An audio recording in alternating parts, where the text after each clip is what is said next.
just wanted to know that I love her very much, and I would like her to enjoy her day. Greetings coming from Octavia and family, her cousin, her husband, her children, her friends on the chats, on our chat group, Ferilia. And I would just like to tell her to have a lovely day today. Enjoy her day. We love her. All right. Octavia. Jordan Eggleston.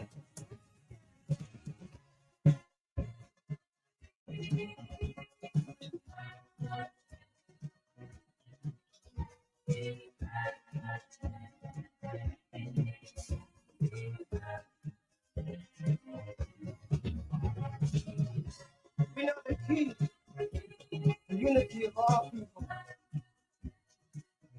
In the dreams we had so long ago, that lives in all of the hearts of people.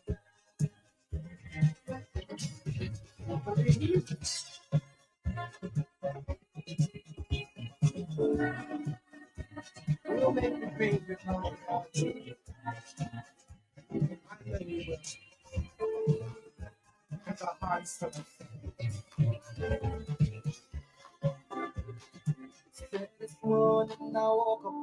It is a beautiful day, Dominica.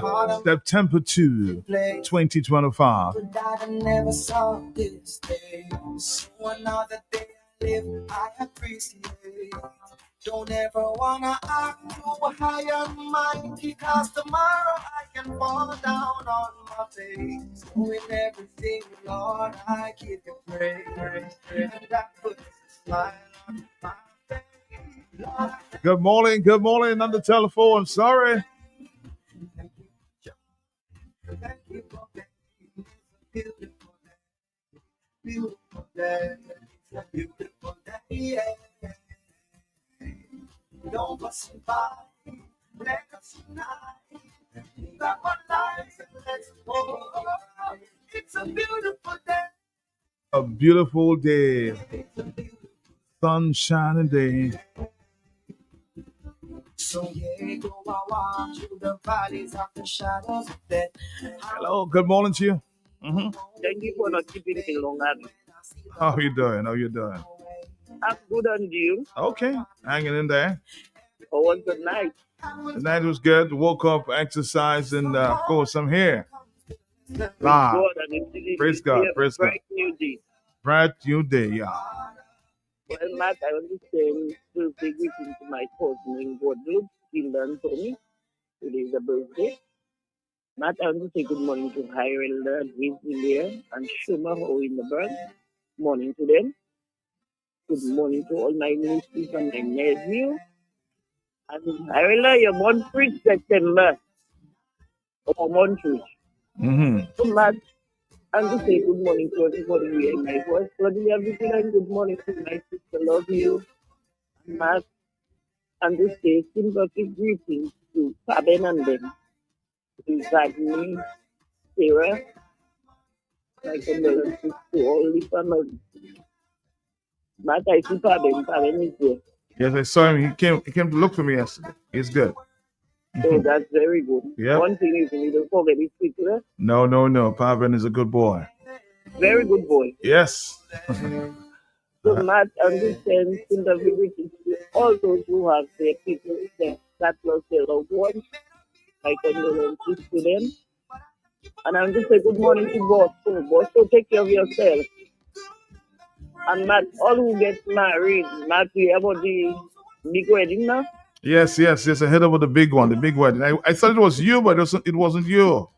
Matt, I can be trade there. You never know. I'm just a supporter of the king. I'm not his wife. I'm not his fiancé. I'm just a supporter. I just Matt, thought it you was like you. trouble. You like trouble, Matt. You like trouble. All right. So I'm just saying morning to Franklin and Chief Farrell. This is my partners and them. So Matt, take care of yourself. Love you. Love you too. Love you. Good morning.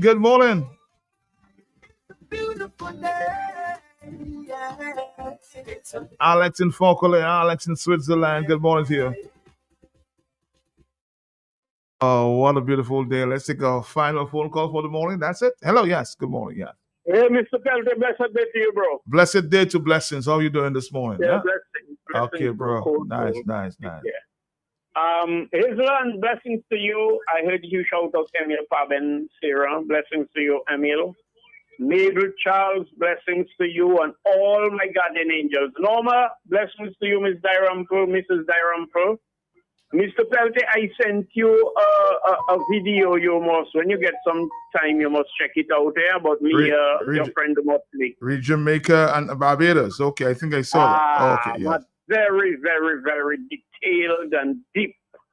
But let me just shout out, thank you, beloved people, all those who inquired and all those who blah, blah, blah. Me might have, maybe it was for people trouble me. Me might have not already just. Cool out. But let me just say, all my guardian angels, thank you, eternally indebted, grateful and thankful. And let me give thanks to all friends, all fools, all lovers, all haters, the good, the bad, and the ugly. Thank you for the part you all have played and is playing in my life, or on this physical journey. Matthew, have a life? And a physical journey like you. I am life. I do not have life. You can only lose what you have, Matt. So I have a different perspective. Anyway, Matt, take care of yourself, my brethren. Take care, brother. Blessings. Take care of yourself, my brethren. Exercise. Keep away from the chlorinated water. Eat good food, Matt. Anyway, take care, brother. Matt, let me just shout out my family down in Kudibi Stray. I lost my aunt a couple of weeks ago. She was buried and and all of that. Anyway, have a blessed day, everybody. Have a blessed day. Hey, Paben, our sympathies. I know you may have lost your sister. Funeral services, I suspect, is planned for this Friday. Our deepest sympathy, brother. Paben, Sarah, and family.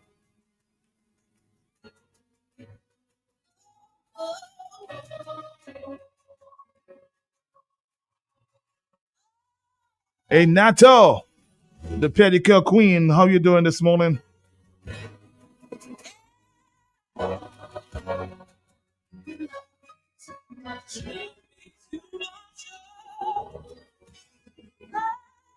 Nato, what trouble they looking at you this morning there? Tell them your other half is in Toronto, not in Dominica, okay?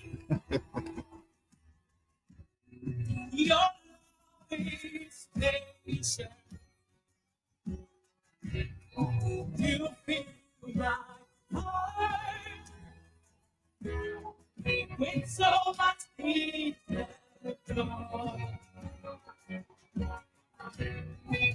Your heart, you make my life feel good. Jesus, your heart, you make my life feel good. Jesus, you love me too much.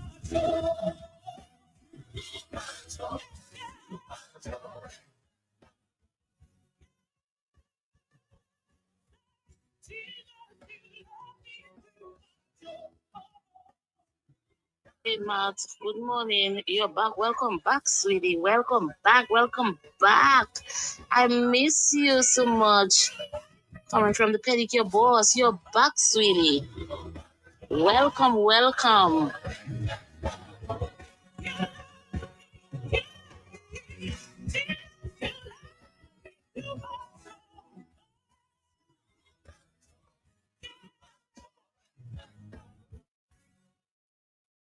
Hello, good morning, Matt. Welcome back. I would like to send birthday greetings to my daughter, Ruth Elwa. Yesterday was her birthday. It's coming from the whole family. May God bless you. Have a nice day.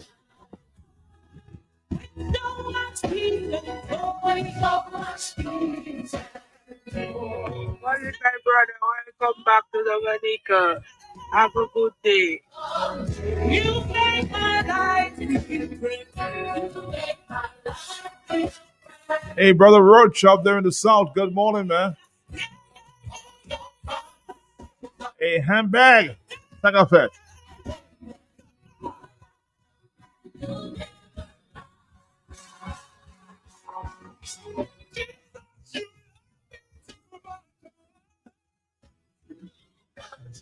Oh boy, oh boy, oh boy, oh boy. This telephone never stops ringing. Hello, talk to me on the telephone. Our last call. Hello, yes. Good morning. Yeah, let me just extend my condolences to Emil Province Ramat. I Yes. heard him there. I heard about sister. I did not extend my, and I did not lose my auntie much. She just went through the transition. It's the Okay. transition. All She right. have all her children and her grandchildren, so she's not going anywhere. And that's what we have to conclude about life and get rid of fear. Have a blessed day, Matt.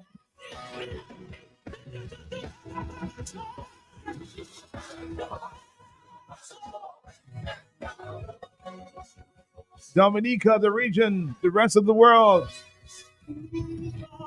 This is your family station, Q95.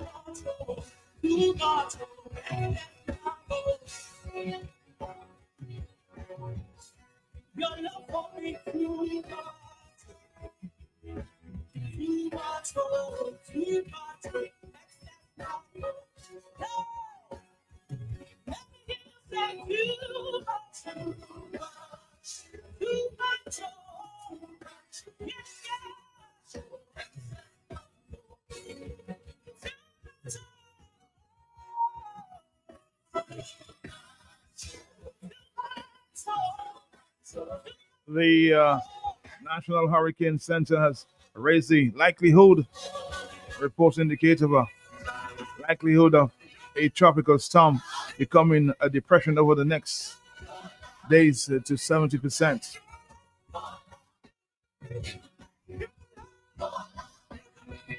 We'll keep monitoring the weather. Of course, we are in the active season.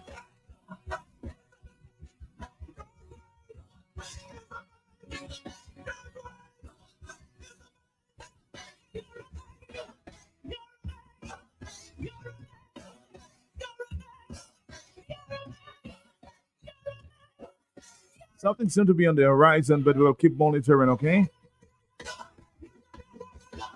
It says there's an uncertainty that the depression ahead could go on to become a storm or Hurricane Gabriel. May be formed before it approaches the islands around Sunday into Monday. At this time, the exact track the system will take is unknown at this time. However, once formed, it is expected to continue to move between 15 to 20 miles per hour in the west to west direction.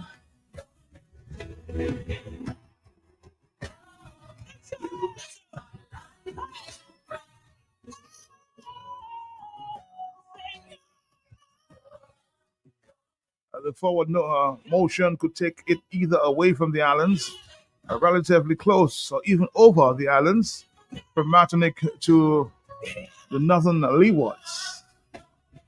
Against just to stress, there's no need to panic at this time, since there will be enough warning time on its eventual track. Okay.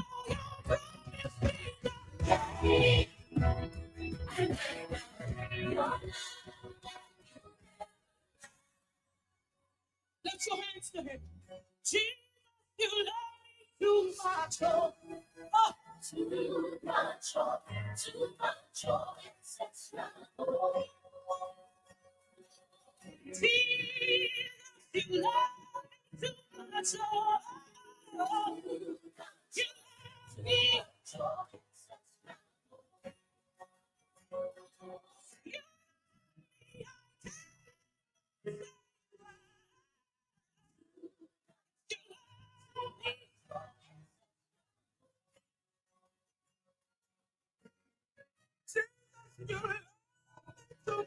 Tonight, much discussion on the global view on Q.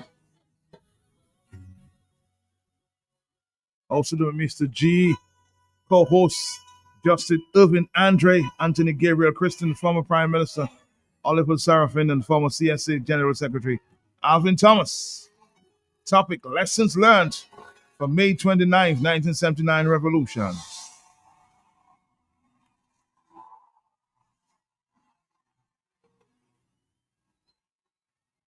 And of course, the handling of the August 29th, 1979 hurricane climate in Dominica amidst the spread of regional corruption and regional unity failure. Some of the subjects to be explored tonight on the Global View on Q. Stick around, Dominica. Stick around. We're going to be right back.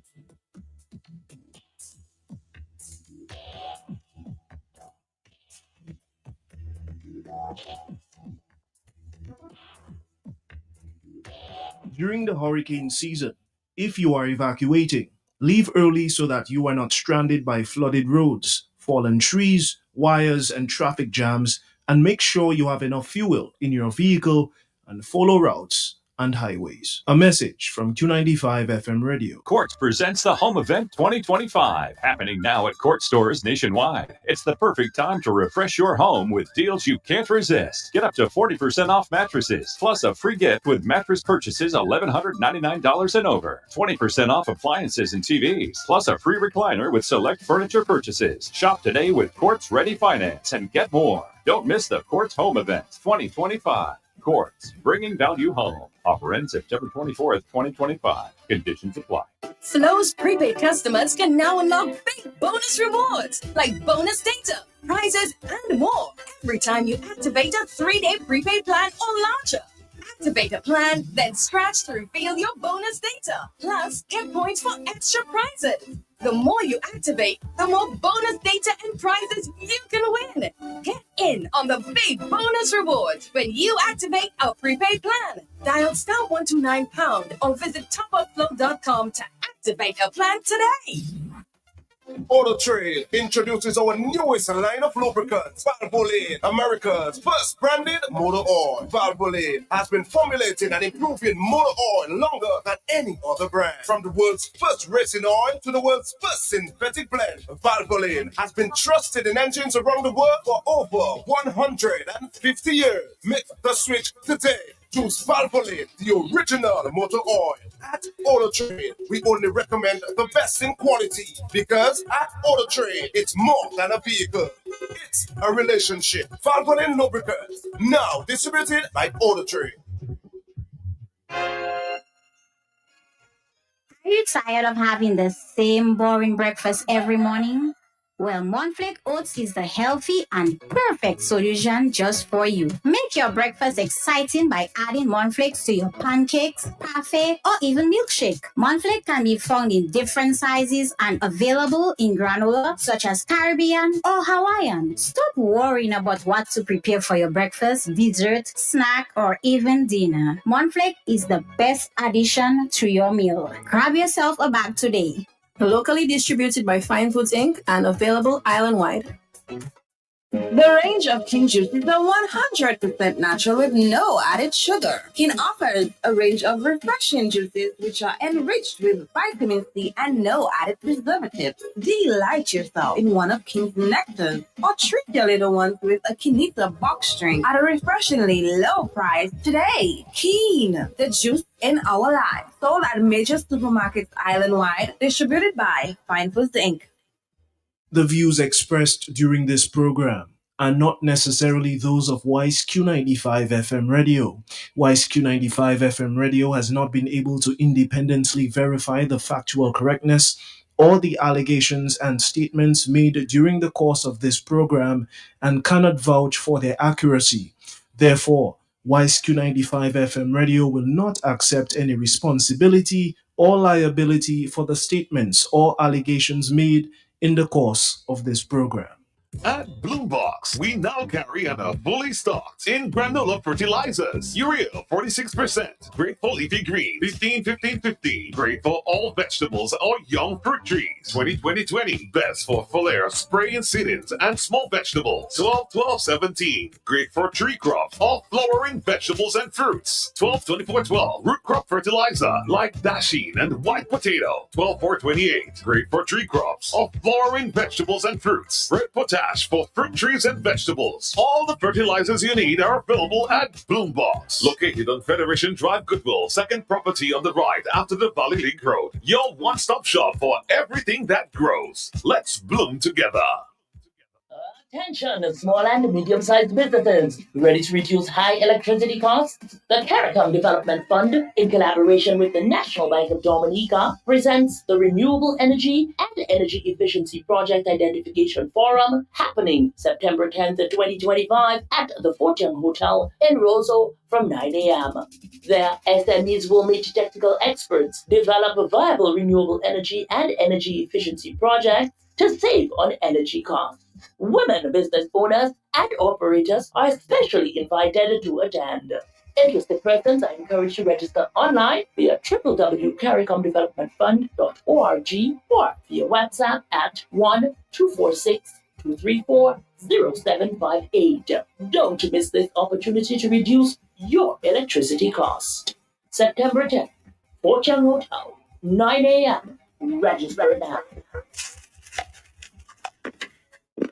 Yummy. Yummy. Looking for something sweet, chewy, delicious, or even crunchy? We've got you covered. Mars and Wrigley's products are the perfect pick for all your sweet tooth cravings. Available in M&M's, Twix, Milky Way, Snickers, Skittles, and even gummies. So next time your cravings are at an all-time high, choose Mars and Wrigley's. Available at Fine Foods Inc. distribution or your favorite supermarket island-wide. There's Smooth. And then there's Guinness Smooth. It's a brand new cool. Incredibly smooth. Perfectly balanced. For a smooth and refreshing taste. So how smooth? Well smooth. Guinness Smooth. For a smooth and refreshing taste. New Guinness Smooth. Must be 18 years or older. Drink responsibly. Socialize responsibly. Locally distributed by Belfast Estate Limited.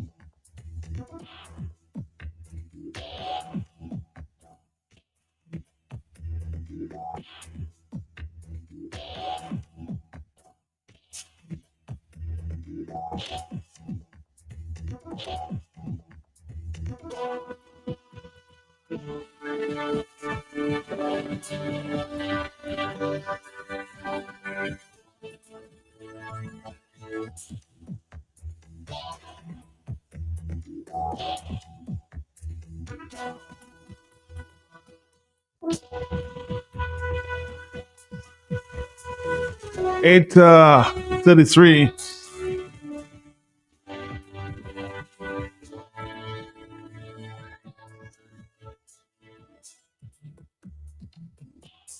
Dominic, I'm going to start off the question this morning that I asked yesterday.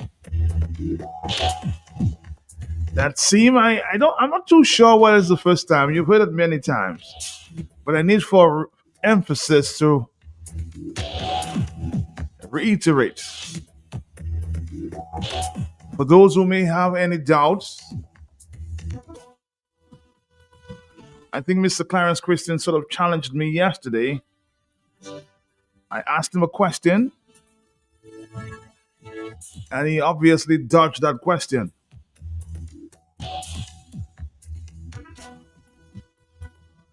Can the Labour Party in Dominica,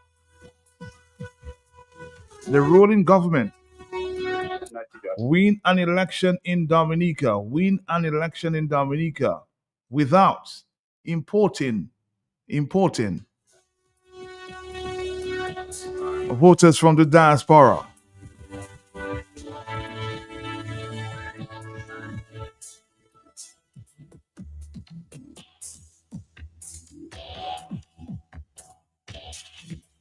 And why is it so important? Why is it so important?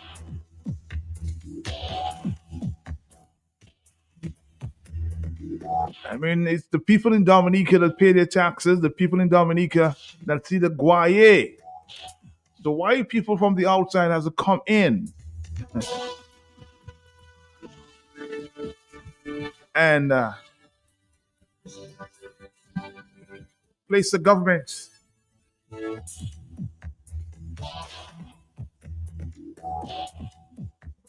on the people who struggle every day. They vote, they go back to Guadeloupe, they go back to St. Thomas, they go back to St. Croix, they go back to New York, all over the world. And we are left. We are left with the struggles and hard time. Somebody says, for the next 5 years.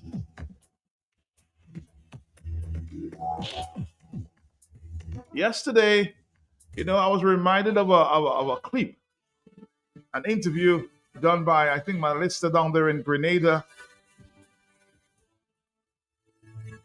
A journalist who interviewed the Prime Minister some time ago about the reform on elections.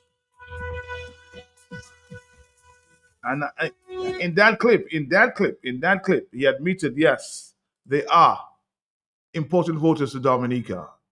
Let's just remind you that. And this is where the American spot. I don't know why is it. Do you import voters? Does that happen? Does the DLP pay every airfare for people to come to vote? Every political party in Dominica has engaged in that practice. This is part of our... Does the DLP do that, sir? Yeah, of course we do. Yes, I'm saying every political party, DLP is a party. All right, Dominica, so you heard the Prime Minister. He said every political party. Maybe I have to ask Mr. James.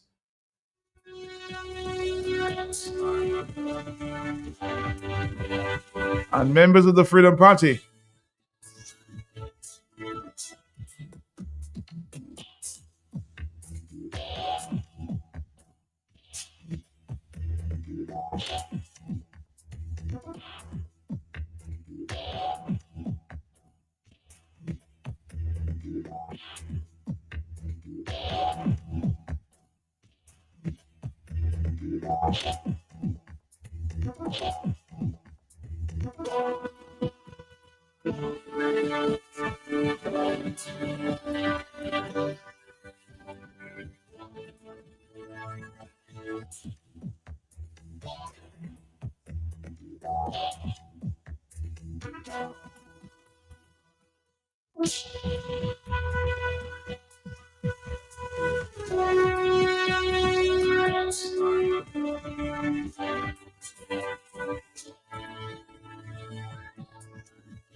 All right, Dominica.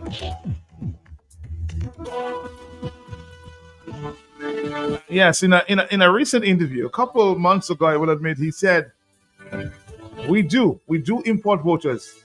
It's necessary to do it. And the question that's why I asked the question this morning, can the Dominica Labour Party win an election in Dominica without importing voters? I don't know why is it. Do you import voters? Does that happen? Does the DLP pay every airfare for people to come to vote? Every political party in Dominica has engaged in that practice. This is part of our... Does the DLP do that, sir? Yeah, of course we do. Yes, I'm saying every political party, DLP is a party.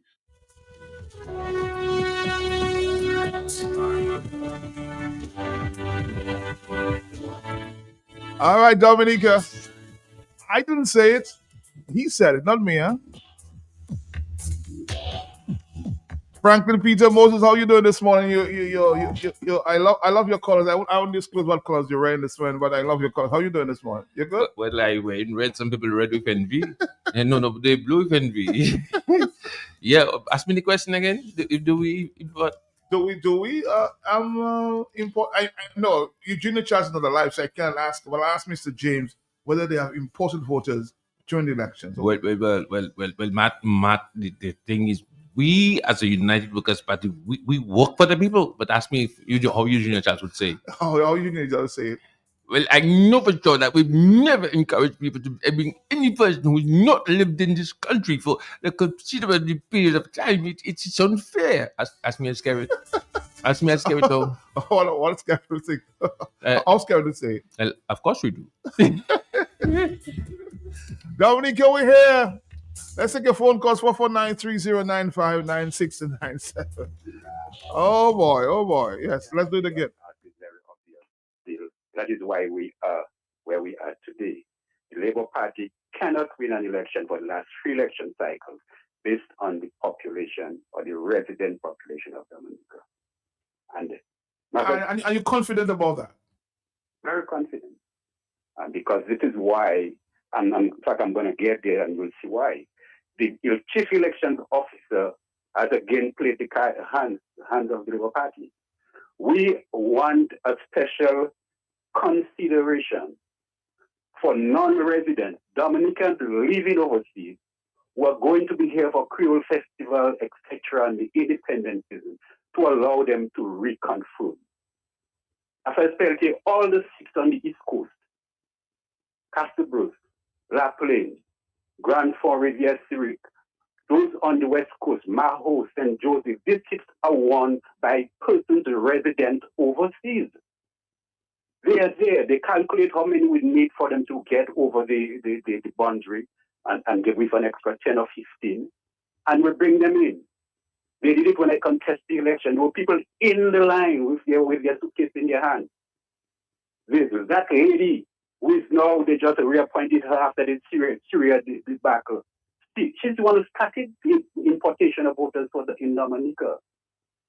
I said on this radio station many times that the Dominica Labour Party is provoking the people of Dominica with the issue of electoral reform.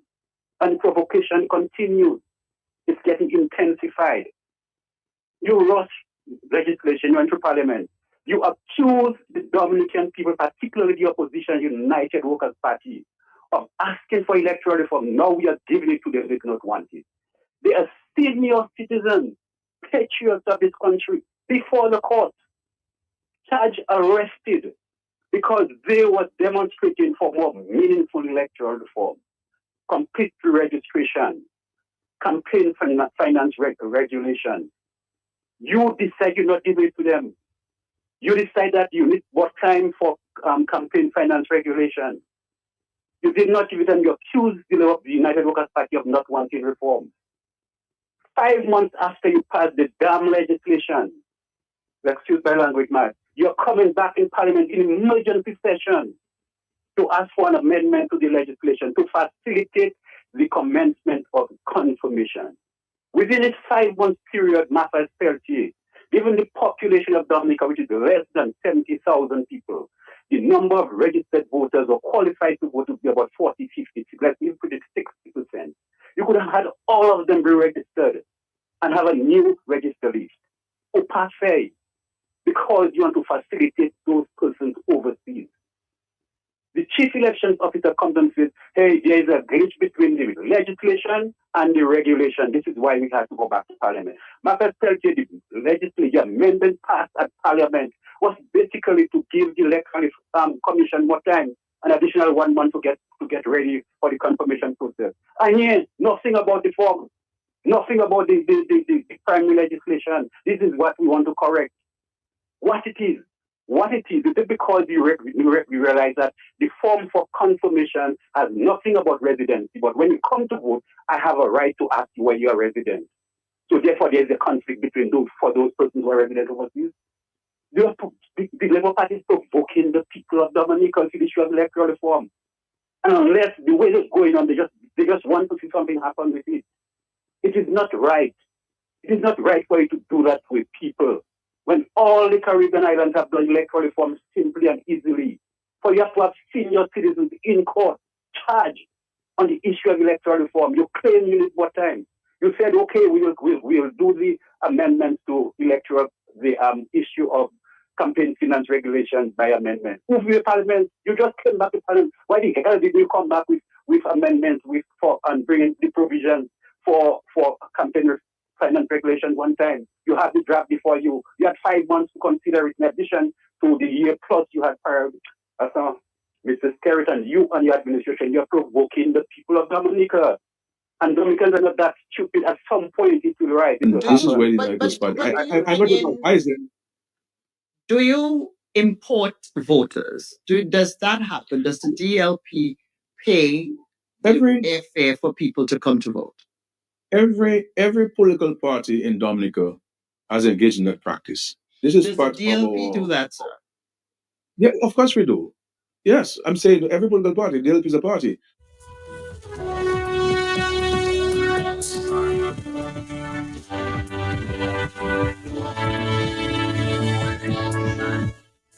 All right, Dominica, we are going to open up the lines. This is Tuesday, September 2. This is the hot set. Good morning, man. Morning. You know, the answer to your question is a resounding no. They cannot win without imports. Man, I have an issue with the way he answered the question, too. And the lady had to ask him again, does the DLP import voters? And he finally had to answer because he wanted to dance around it. Well, everybody do. And that tells me everybody's stealing, I'm going to steal. Everybody import voters, I'm going to do it. Where does that kind of thing stop? That's what I'm saying. This is the problem. When people get on the radio station and call these guys criminals and thieves, and some people have an issue with it, I can't blame the people for that, man. I'm listening, my brother. Thank you. Let's go to the telephone, 449-309-596 and 97. This is the hot set. Hello, talk to me, yes. I say praises, thanks, blessings, and glory to all those who have sacrificed their personal safety and security, trying to elevate mankind to humanity. Mr. Pelton, blessings to your family again. Blessings to you, blessings. And Franklin Peter Moses, blessings to you. And I did not keep away from the program because you was hosting. Matt can testify. I'm just a bad guy when I ready. I understand you tried my study. You're about to deliver. Yeah, So deliver. my beloved brother, my apologies. I never, for me not to call, I did not listen because I'll get tempted, you know. Mr. Pelte, are you there with me? I'm right here with you. Okay. Not accumulatively over a period of 20 years or 15 years. What amount of millions of dollars we have wasted importing Dominicans to vote? Well, I can't give you a figure, but it's clearly millions of dollars have been spent. You see, because you can, I mean, let us say it may not be illegal or unconstitutional.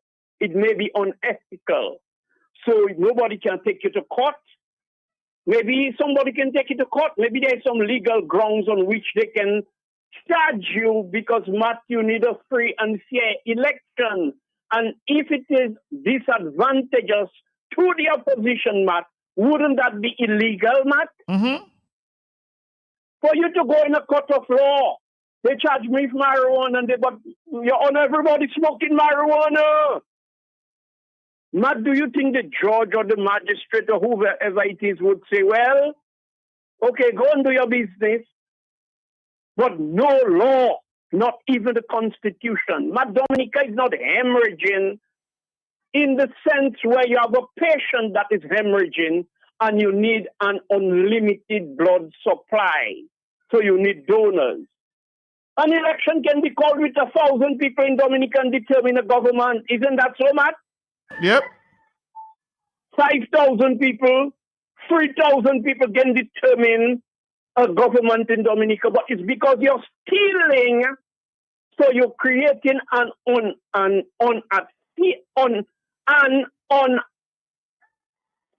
advantage, Matt. You're disadvantaging your competitors, so they cannot win. So you continue to steal in the name of winning. The Dominican Lethal Party is hemorrhaging. Matt, I'm coming back to hemorrhaging. That is why they have to continue to steal elections. Because if you were so great, man, Skerritt, Why you cannot just win an election? Why do you have to steal elections? Why do you have to waste the financial resources of Dominica that could be put into good use? Build roads, create employment for all them young men you taking their benches and doing, you passing like a clown, Matt, sorry, Matt, you passing like a fool. The same people all you hold up high to, they're trying to take them down. Matt, I deviate in a bit. I am saying, Matt, when Dominicans, I don't know if it's in the water, I listen to the guy in Barbados, Matt, if you listen to the same corruption in Barbados after COVID-19, Matt, a lot of people were prevented from voting in the Bajan election. The same smiling, open teeth Mia, who gives Kerry the motley to eat, and corrupting Peter Wickham, Ashley Henry, is a corrupt system. And they want to talk about young people and lawlessness. You don't see Barbados still a criminal country like Dominica as well. So, Matt, I am just saying in conclusion, my brother, people have to sacrifice whatever they have to sacrifice. Money, lives, limbs, resources, whatever it is. And these Caribbean criminals, Matt, they sell in their countries to foreigners. And they want to remain there indefinitely, so they will continue to facilitate their thievery, the corruption, and the unfairness. That's it for but the question to you, Blessings, don't the people in the diaspora, I want to continue the conversation for the next 60 seconds as well. Don't the people in the diaspora have a conscience, or is it just about getting a free ticket to vote? A conscience. I want to answer that one carefully. Not on a global scale. People are easily bribed because they figure out it is for nothing. Matt give me a bag to take to Penville for him. I did not ask Matt what's in the bag because Matt tell me he gave me $3,000. Matt, if I get busted, let's say it's drugs or guns that in there, do you know the consequences, Matt? I know. We know. Okay, so that's the next thing. You take me, fly me from America, Guadeloupe, Martinique, come to Dominica. You're like a mercenary. Your own people, you do not ask or take into consideration the consequences of your actions. You might lose your nephew, your grandson, because the country is corrupt and dirty and stinking politicians stealing all the country money. And your action by leaving point A to point B, because you get a 500 US or 1,000 US or whatever they're giving them, Matt, you come to Dominica, you vote, because it's a quick money, Matt. So if you take not the consequences of your actions into consideration, Matt, you might just walk yourself into hell. Putin, these criminals there again, and guess what? You can't connect the dots because tomorrow, guess what?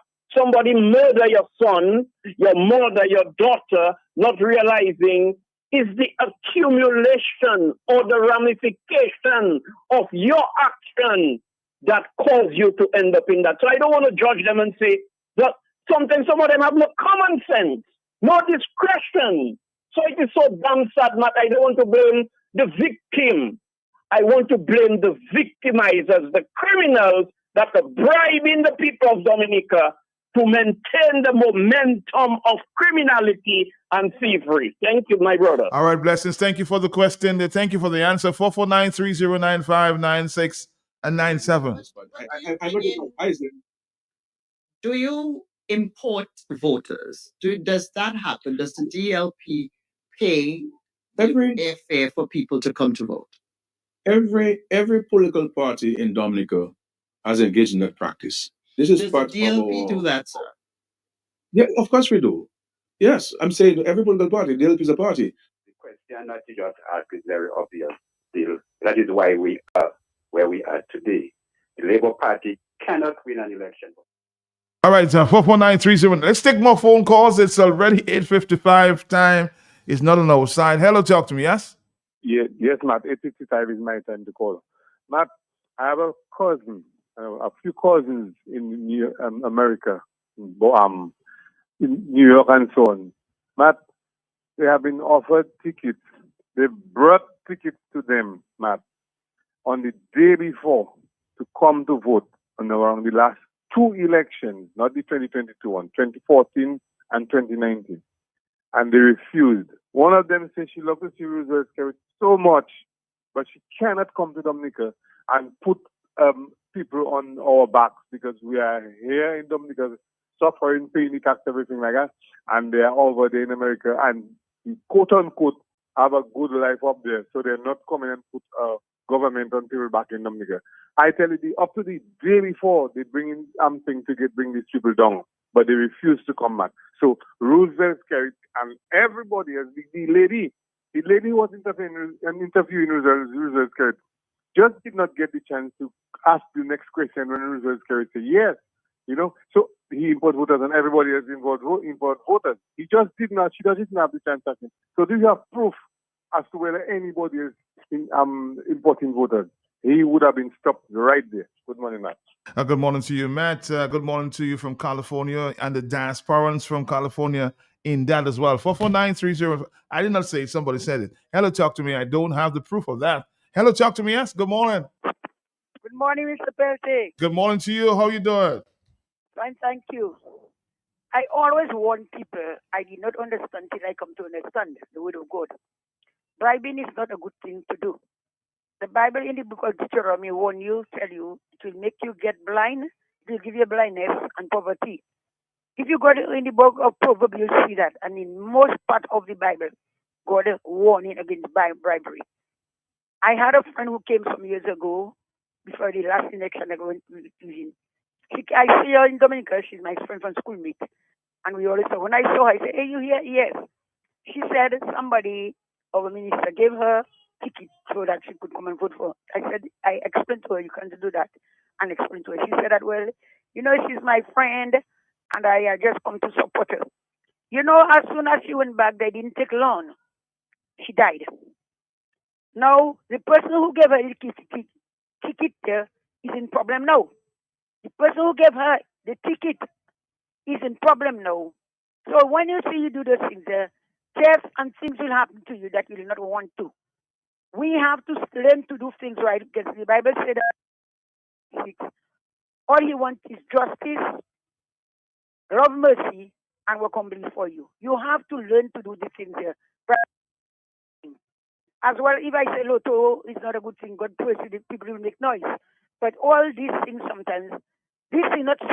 brings, it has consequences.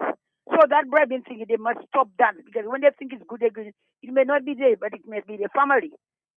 But God will avenge. Thank you very much. All right, thank you very much. Let's listen to one, I'm sure, of the persons who may be benefiting from that process of the importation of voters from the diaspora. Let's listen to Mr. Owen from St. Thomas. Mr. Owen, what you say? Morning, my brother. I'm listening to you, man. I always listen to you. Yes, But why are you talking about the people in the diaspora who don't have a conscience? Our conscience is for what? To come and cast our vote in our beautiful island, Dominica? Man, I have stuff in Dominica, man. It's my duty to come and cast my vote. Nobody could stop me from coming and cast my vote. It's not a matter of free ticket. I could buy my ticket. So what are you talking about, my friend? About have a conscience for what? My conscience is to keep this Labour Party in government for us to continue doing what we're doing for the beautiful island of Dominica. Our international airport is coming very well. Our geothermal is right on top. Our cable car is right on top. The repairs of the road in the city. So that is our conscience to keep this Dominica Labour Party in power. Because the other party, they don't ready yet, but you know that. You know that. So what are you talking about, my brother? So my conscience is very clear to come down to Dominica to come and cast my vote for the Dominica Labour Party. I'm listening to you, my friend. Play your voice clipping. And another thing, my friend. So when they were doing it, there are people who had a conscience too, Matty. And it's there that started. So if you start something, you gotta take it. And your boy, you know your boy, Matty. You know your boy always in Dominica. Anytime in an election call, you know your boy will always be there. And you know your boy don't come Dominica for election. You know, one thing I underlined in that voice note from my friend Erwin. He said I can afford my ticket, you know. So it's not about the ticket because I can afford my ticket. He never said he did not accept the ticket. He said I can afford my ticket. Erwin 449, you put yourself in that, not me. Hello 449-3095. He said I can buy my ticket, but you know, I will accept that ticket. Hello, talk to me on the telephone. Oh boy. Good morning, Matt. How you doing? Good morning. It's so beautiful. You building your house in St. Thomas, St. Croix, wherever the hell you are. You fixing up your nice building in St. Croix. You may be having whatever you have in Dominica, but you have to make sure you leave the U.S. Virgin Islands to come down to vote. It's so beautiful in Dominica. Put your backside in Dominica and come and be in the beauty. Why stay in St. Croix where you're getting all what you're supposed to get from the government of America and putting our government on people back? Sacre Meshaste. Good morning, Dominica. Good morning. Oh boy, Match. You have to be wicked or mad to tell me you're working for minimum $15 an hour. That's $40 EC an hour, right? And you're coming to vote the government to have your family on $7 EC an hour. That's the translation there. 449-3095-96 and 97. He said it. I did not. And I'm trying to get a member of the United Workers' Party who people accuse of doing the same. But two wrongs cannot make a right, right? Two wrongs can't make a right. Do you import voters? Does that happen? Does the DLP pay airfare for people to come to vote? Every political party in Dominica has engaged in that practice. This is Does part the DLP do that, sir? Yeah, of course we do. Yes, I'm saying every political party, DLP is a party. The question that you just asked is very obvious. Still, that is why we are today. The Labour Party cannot win an election for the last 3 election cycles based on the population, the resident population of Dominica. It's 903 in Dominica, 449-3095-96 and 97. Somebody's on the telephone? Sorry about that. We have to go. We've got to go. We don't have time. We don't have time this morning, okay? Let me see what the voice notes are saying this morning.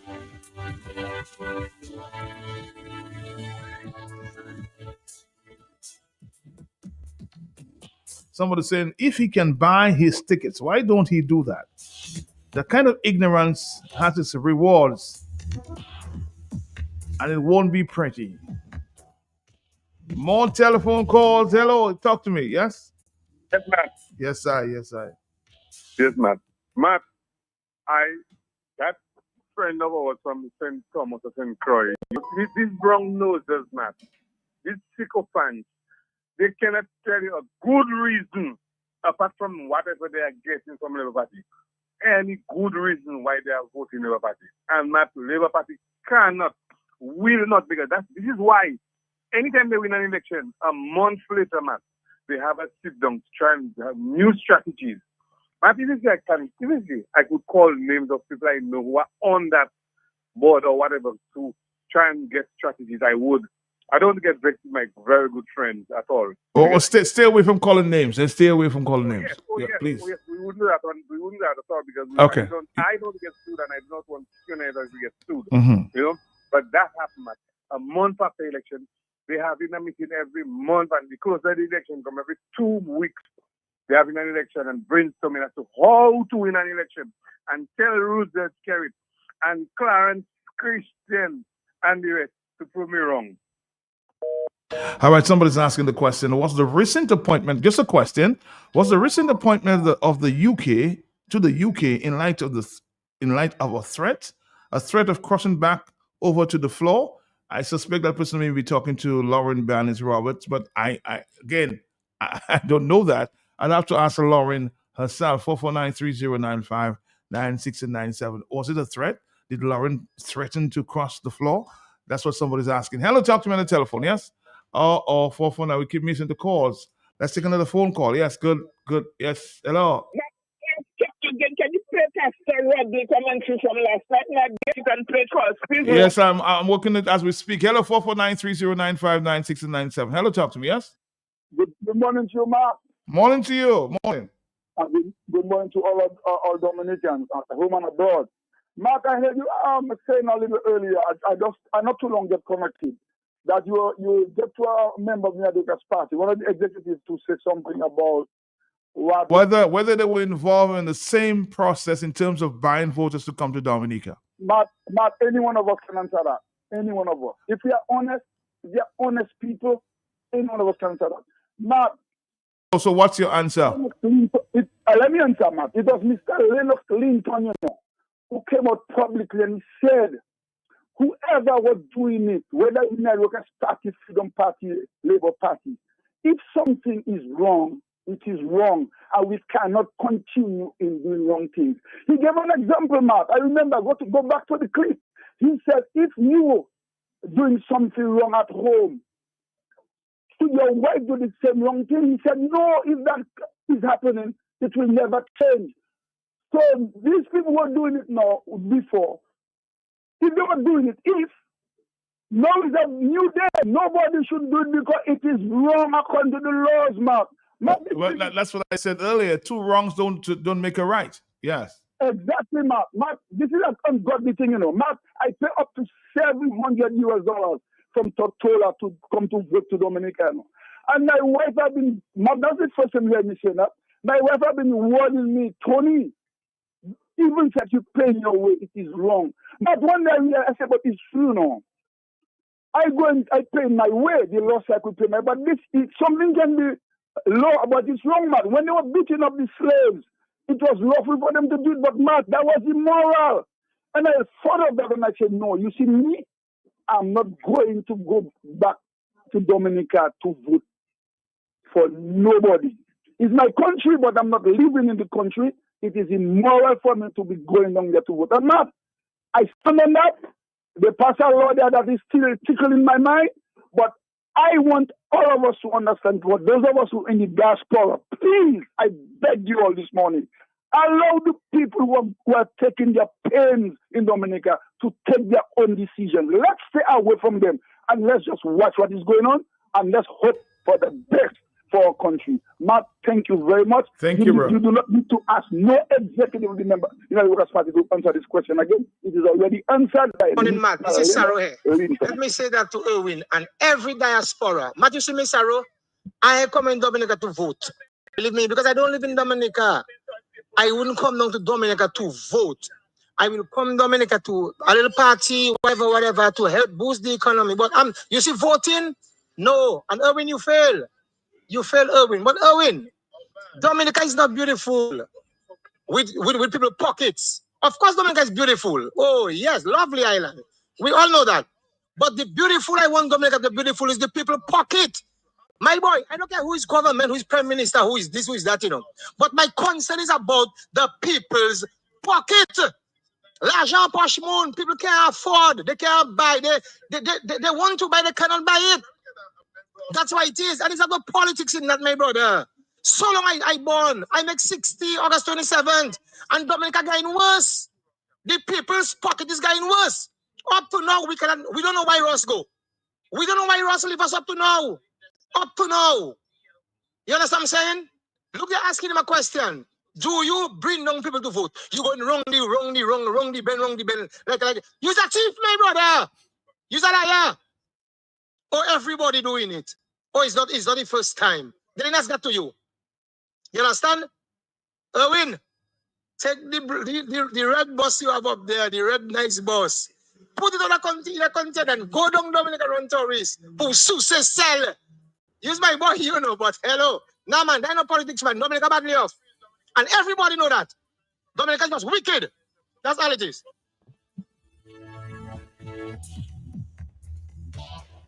This is the hot seat, Dominica. This is the hot seat.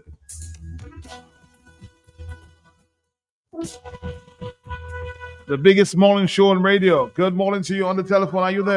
Yes. Matt. Yes, sir. How are you? What's up? Hey, my brother from Grand Bay, the South, man. How you Matt, doing? you can quickly say who I have no problem. Everybody know who I am. Matt, I'm listening to the program and I'm hearing a bunch of hypocrites calling your radio and talking with their points. They have a right to. But Matt, Children in Negro has a song that says, Si uka boom, shokafine mokafine. U sesa uye, mwe sesa mwe.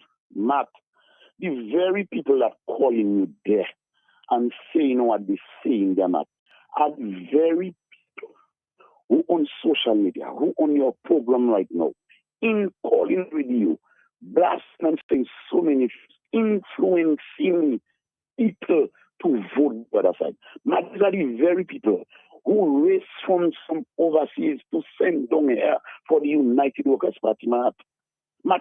Repeat that statement. They did what? I'm following, trying to follow you. They did what you said? They are the ones raising all the funds from the diaspora, sending back here to the United Workers' Party to influence election and decisions, Matt, to protest, to do everything. While they're saying, let the people in America decide their government and their misery. They over there influencing people down here to vote. No, but are they coming to Dominica to vote? That's the question I'm trying to figure out this morning, because I just heard your prime minister saying, yes, we get involved in the business of bringing voters to Dominica, but you're saying that they're influencing people on the ground to vote. That's what your point is, right? Matt, is that different? Is that different? You want to talk about that? No, but we have a conversation. I'm asking you whether that's different. You're saying that they raising funds over there to send people to Dominica to influence. I'm saying, but do they get involved in the habit of, in terms of importing or exporting voters from the diaspora to vote? That's my question to you.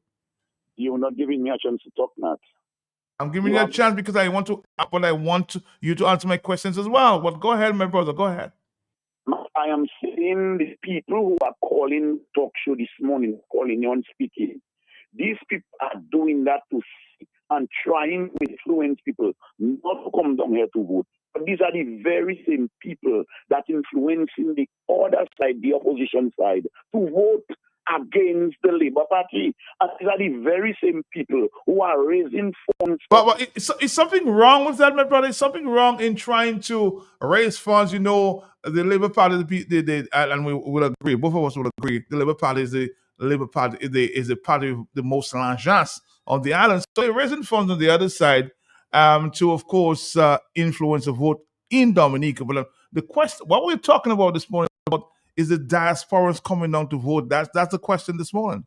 Matt, I just told you from the beginning of my contribution that people do things differently. One set chose to drink beer, another set choose to smoke cigarettes. This set of people choose to stay over their restaurants and send for their party down here. Another set choose to come down here physically and cast their votes. No, but the other side, the diaspora that we're talking about is being paid to come to Dominica to cast a vote. Isn't that Isn't that significantly different, my brother? I have no evidence of that, but I have evidence. But you just said your prime minister is telling a liar as being economical with the truth. He just said it. Matt, I have seen people in the diaspora who are opposed to the present government in Dominica go all to the United Nations in New York, everywhere, and protest. Why are they protesting and they have nothing to do with Dominica and they don't want to have nothing to do with Dominica? Why are they protesting in the United States? Again, Kuala, we're talking about the vote to come to Dominica to influence the election. Hello, talk to me, yes? We're moving away from the point, my brother Renault. We're moving away from the point. Hello, talk to me, yes? Good morning to you and to your listeners at home and abroad, and welcome back, Matt. That's always nice to have you. Good to be back, boss. So before we start the conversation, because your party was accused of buying votes to come to Dominica, buying persons from the diaspora, influencing persons from the diaspora to come to vote to influence an election. Did your party get involved? Also, the Dominica Freedom Party? Question. Well, that is a big nonsense and a huge lie, because people live in Dominica. They saw in 1980, they saw in 1985 and 1990 when the Freedom Party won government. They saw people, the contest was between the parties, the Dominica Party, the Dominican Labour Party at the time, and then when UWP became on the scene in 1990, it was among the free parties and the citizens. I mean, if you're a Dominican and you were on Ireland doing a campaign and an election, that is to say, and your name is on the list, then you go and vote. But we never saw drove of persons, planes line up at the airport bringing people, ferry bringing people to vote, line up. We never see leaders go to Guadeloupe and St. Martin and all these places to campaign. What we saw was when the Prime Minister or Minister would have gone abroad, then they would have a discussion with Dominicans, wherever they are at the time, and they would discuss what is happening in Dominica and get advice for Dominicans abroad. But to see the campaign and the kind of redness and the kind of vulgar that taken place under this Labour Party was quite different. So these people who talk and say about they would bring in people to vote is a huge lie. And for the Prime Minister of a country to engage into lies, Matt, is really not leading a country well, because they say when you lie and steal, you go to hell, right? Now, the other thing, I heard this guy a while ago quoting about who raised money. Who raised money is not an issue. I know, for example, in Grenada, the National Party have a huge following in New York and these places, and people raise money for their campaign, but they don't come in drove like we see here, and so forth, to vote and so on. So if you raise money and send to your party, that's not an issue. But to bring people in droves, boat loads, plane loads, and so forth. I mean, the busiest thing you saw at the airport is the election, right? The busiest time, and every Dominican who are acquainted to that will attest to that fact. So the guy calling and trying to make an excuse there, just trying to make himself, engage in something that doesn't make sense, not really. Because what we're saying is the contest here is for Dominicans who live here and the various political parties. If you're on Ireland and an election is taking place and you're on the voters list, then nothing wrong in voting. Look at so long we have been talking of electoral reform. And then we had a September when the government goes to Parliament to find their way. And even the minority who would have its say were abused and arrested and so forth. And now the government is going back to Parliament to amend the bill, and the starting date, which would have been yesterday, 1st of September, now moved to October. So it's a game playing kind of governance that we have in this country.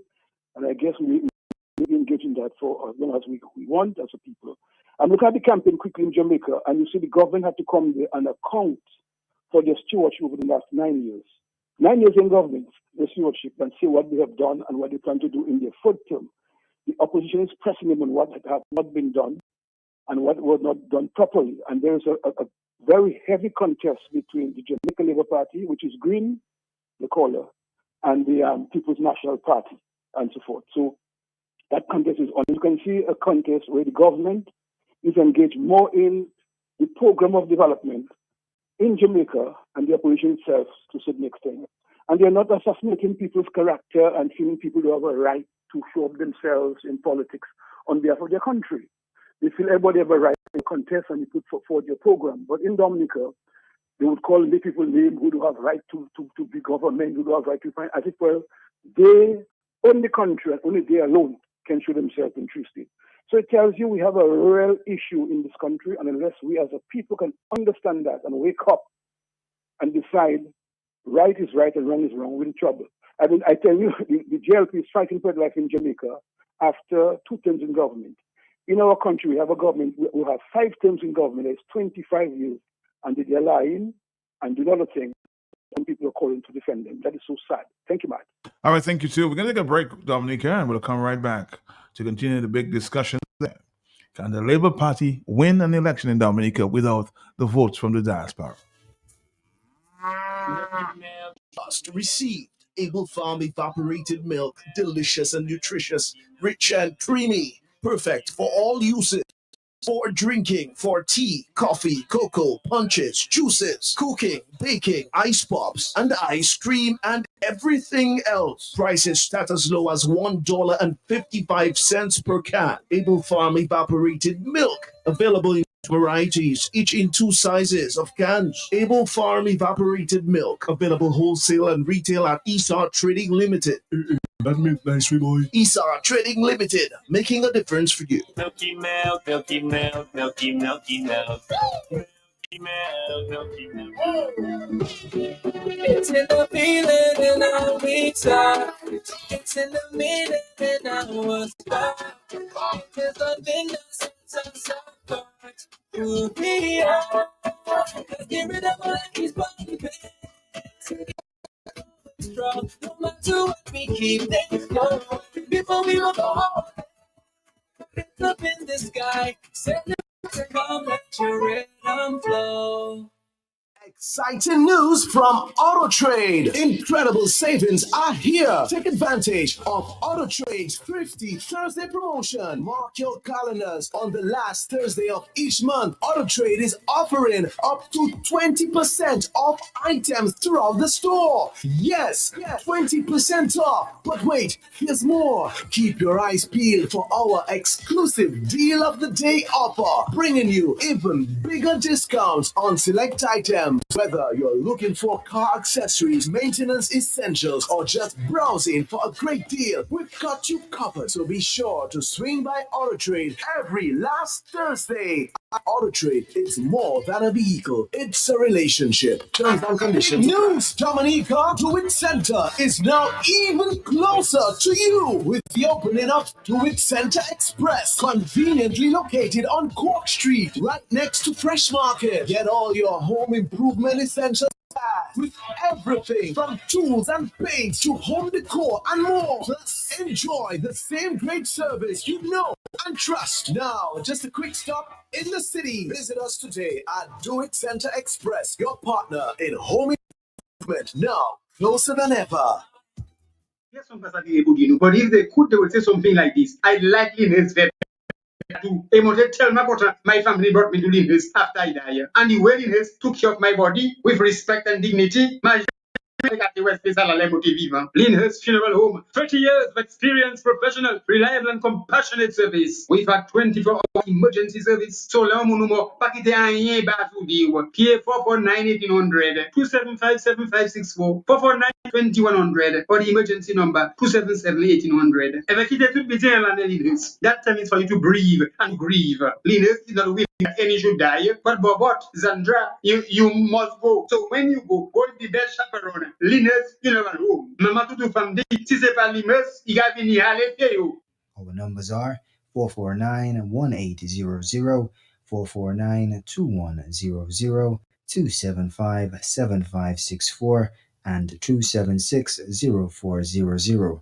Call This is where the goes spot. I don't know why is it. Do you import voters? Does that happen? Does the DLP pay airfare for people to come to vote? Every political party in Dominica has engaged in that practice. This is Does part the DLP of do that, sir? Yeah, of course we do. Yes, I'm saying every political party, DLP is a party. The question that you just asked is very obvious. Still, that is why we are where we are today. The Labour Party cannot win an election for the last 3 election cycles based on the population or the resident population of Dominica.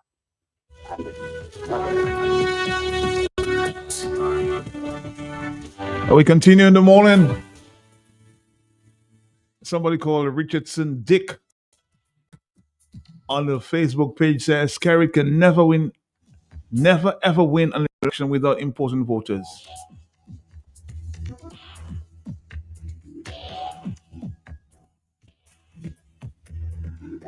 Let's try the overseas line. Are you there, caller? Hello? We have difficulty connecting with the overseas line. Well, try the local lines, huh? Try the local lines. 449-3095-9697. 95-9697 616-4257.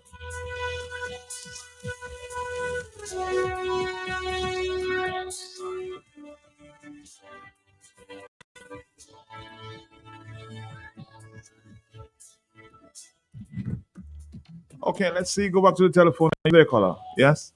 Oh, sure, but I'm there, man. Good afternoon. Good morning. Good morning to you. How are you doing? I am good, man.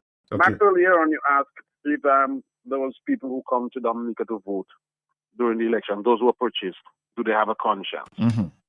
But, Matt, it is more than conscience, you know, it's deeper than that. It's not everybody living in America or in the diaspora are living comfortably. Some are living from hand to mouth, but out of shame, and so they don't want to come back to Dominica. If they were in Dominica, they'd be better. And so when the election comes once every 5 years and you're getting a ticket to come back to Dominica, and you probably get $100 spending change for the day, but some will gravitate to that very, very quickly. So it's not just about the conscience. It's about trying to make themselves look relevant in the eyes of their family. Because for years, they've not been able to send their family a sweetie. And now they're getting a chance. And if you look, those who come down to Dominica to vote for the day, they come in a new pant, a new shirt, or a new shoe. Where's the one they were using before? Really? It's that bad sometimes? Is that bad? Matt, it is. Matt, I am from a constituency and I saw people who had not been to Dominica from the last election until the next election. So the very day to the day, that's when they came down to Dominica. And they came down just to cast their vote and to catch a ferry and move back again. Right? And they will. So you're saying they can't even afford to buy a ticket to come home? That's what your point is? They cannot buy the ticket, Matt. So they're glad to get a ticket to come and look for a family who they've forgotten and to make themselves look relevant. So it's not just conscience, that is. Okay? So the Labour Party will never, and I stand behind Isaac Baptist's words, will never win an election with the resident population in Dominica. They do not have a track record. A government that cannot win an election on a track record after 10 years, let alone 20 years, is not worth its salt. And they will get themselves in all sorts of skullduggery in order to gain power. And that is the Labour Party government. They cannot do better. Have a good morning, Matt. Have a good morning. 449-3095, 449-3096, Let's listen to Mr. Robinson. I suspect he has a view on that one. Let's go. Mr. Robinson? Good morning, Matt. Good morning, sir. The answer to your question is an affirmative no. They cannot. However, notice the new voter suppression method to restrict opposition from even having relevant ID. Why would the government decide to charge $30 for a social security card on re-registration when in fact the government is aware that the vast majority of Dominicans are unemployed, can't afford the $20, but somebody talking about $30? While it is my view that the government is likely to pay the $30 for its supporters. So these supporters will have the re-registration because their social security number card is paid for by the government using taxpayers' funding, because Labour Party tell us it's not our damn business where they get their money from. So they will pay for the thing for their supporters. Now, I want to know, where are those persons who were criticizing a law in the United States that extended voter rights when they claim that the legislation was suppressing black votes? A legislation that widened or gave them more opportunity to vote, longer time for vote and all that. So where are those voter suppression people who are not commenting on the fact that the government is charging $30 to get a social security card for re-registration? Whose money is going to pay for those $30? Not the persons. They're going to bring them in and pay for that. Instead of the government just deciding social security card is free to every citizen. they decide selectively to pay for that. That is something to watch. And they know that they definitely cannot win if they don't bring in those persons. I would like to hear the political leader of the United Workers' Party on that issue. Because I recall him saying that it didn't impact him. So I want him to clarify. I want to hear him on this issue. Good morning, Matt. Thank you. Did you make that comment, Thompson, that this diaspora votes did not impact you? Have to ask him directly there. 309-596-97. Hello, Thompson, on the telephone. Are you there? Yes. Matt Lydia, again, I hit the call twice. Okay. I just need to clarify two things. Okay. One, I have example of a gentleman from somewhere in the south of the island, a constituency in the south of the island, who lives somewhere in the Virgin Islands, who came down to vote some election ago. He came down to vote. And when they found out, his passage was paid by them, the organization in that area. When he came here, they found out he was a Freedomite. But the Freedom Party had no candidates in the area, so he voted UWP. You know, they can't see his return ticket? Mm-hmm. They can't see his return ticket. And that's a fact. Another thing to watch, Matt. You saw the last election, the last what we call the sham election that was held in 2022. You saw no effort was made to bring anybody down. You saw any plane load or boatload of people coming in. No, because as far as they're concerned, the opposition boycotted the election. Mm-hmm. So if they were doing a genuine thing, and the people in diaspora was doing something helpful to the country, contest or no contest, you come and cast your ballot. But if you're doing a mischievous thing just to proper party in office that know they cannot win based on the local vote, on the local population, people who live here, and they depend on the outsiders to come and vote, those who come and vote, then there's a number of Dominicans who live abroad who are not supporting the government. And they don't pay their passion and come and vote. And I know none of them can afford to pay their own passion and come and vote. So no party, let's be frank, no party in opposition will have the kind of resources from passport and blood money to bring people to vote. So what is being used there is kickbacks and the effort of what should be into the country, say, for example, the passport money that should be into the country, to do like what is being done in St. Kitts and these places that have been used to bring people down. So these people are robbing the country, robbing the economy, and encouraging people to do wrong things. And there's a saying, see party in a suti way, ipani volemat. Thank you so much. Thank you very much. Brother Reynolds, somebody's asking a question. Please, I would like Mr. Reynolds from the South to tell us which one of the raising funds for campaigns or thieving the country's resources to stay in power, which one of the parties is doing that? 449-3095-97. Just a question to you, okay? Hello on the telephone, yes? Uh-huh. Matt, good morning. Can you hear me? I'm hearing you loud and clear, sir. Yes. Right. Matt, do you know the chief elections officer? Do you know her? I know her, yes. I know her as a friend. Right. But I know her personally, Matt. I was in the same group with her. Okay. Right? And I'm telling you, she told me, I heard that, she told me, Johnny, my allegiance is to Skerrit. Because she was living in Montserrat. Remember when you had the earthquake in Montserrat? Right. The volcano? Mm-hmm. And she told me things was tight down there. She called Skerrit and said, Skerrit, please help me because she's in trouble down there. Skerrit tell her, come to Dominica, I have a job for you. That was 10 years ago, Matt.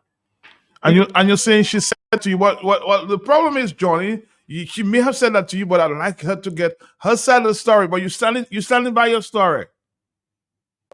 Standing by it? No, she told me that. It's not something I heard. She told me that personally because we were in the same group. Okay. Right? I used to meet her mostly every day. And she told me we were kind of close. And I'm telling you, she told me her allegiance is to Skerrit. And y'all think that the Labour Party is well on the way to win another election, Matt. If y'all think that, because that lady told me that that's what she is. Well, again, I'd like to get her side of the story, okay? Because you're making a point. She's not here to defend herself. I'd like to get her side of the story. And when I meet her, personally, or maybe when we get involved in doing an interview, I'll get the question, okay? Thank you very much. Let's move on because she's not here to defend herself. You say on one side, I need to hear the other side as well. Morning to you again. You're back. Yes. I try my best to call again, and I understand the fact that other people have to call, But Matt, when we listen to the program, we can be seen and listen to how people trying to divert truth and oppose truth, Matt. It always triggers somebody that know truth and propel the person to call again. Matt is always trying to call again. I listened to a caller saying that some choose to drink beer and some choose to smoke. This is a a big difference about what we're talking about, What we're talking about is country, When a hurricane strike and we in the diaspora or we that are overseas, looking all around to find things to put in a container to send Dominica, it's because we care about our country, Whoever you are, let me ask you this question. Don't you know well that Dominica is not good? Matt, a lot of people who get in a little $300 and $200 from the government, Matt, they know Dominica is not good, But Matt, they have no choice. They are in a box.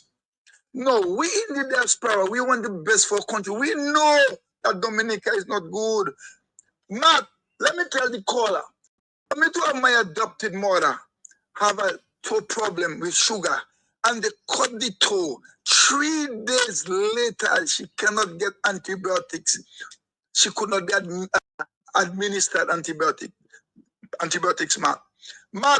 3 days later, her granddaughter had to go buy Jollies to buy the antibiotic for the nurse or nurses. But by that time, infection already took over the whole leg.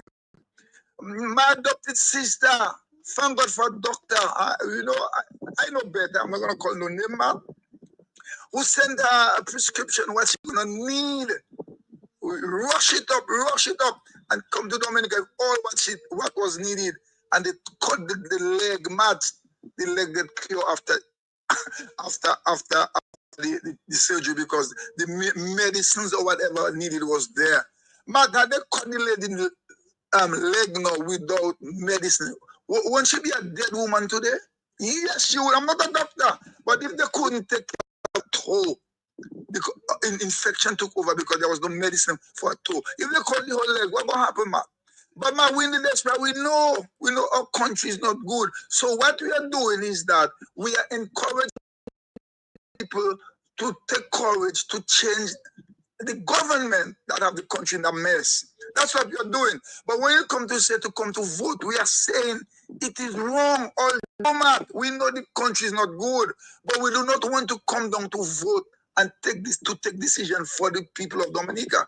The people of Dominica who are going through their struggles, that when they wake up in the morning, go to town, they want money to pay their boss, they do not have it.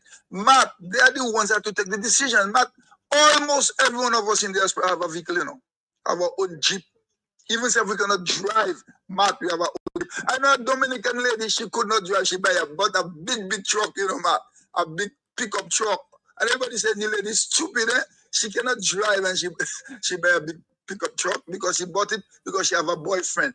But eventually she started to drive and now she's driving a truck. If you are in Dominica and you know the person, we don't want to call names, but almost every one of us in the diaspora, overseas, we have what we need, what we have to survive. Matt, it is wrong to come to vote to Dominica to take the decisions the people need to take for themselves. Anybody who believe in God, think of it. It is wrong. Stop it. Don't do it. Thank you, man.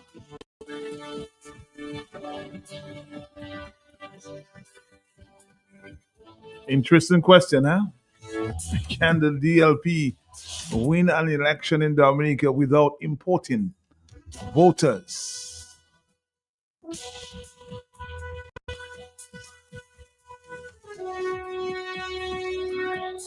Come back after this. Do you import voters? Does that happen? Does the DLP pay airfare for people to come to vote? Every political party in Dominica has engaged in that practice. This is Does part the DLP of do our... that, sir? Yeah, of course we do. Yes, I'm saying every political party, the DLP is a party. The question that you just asked is very obvious. Still, that is why we are where we are today.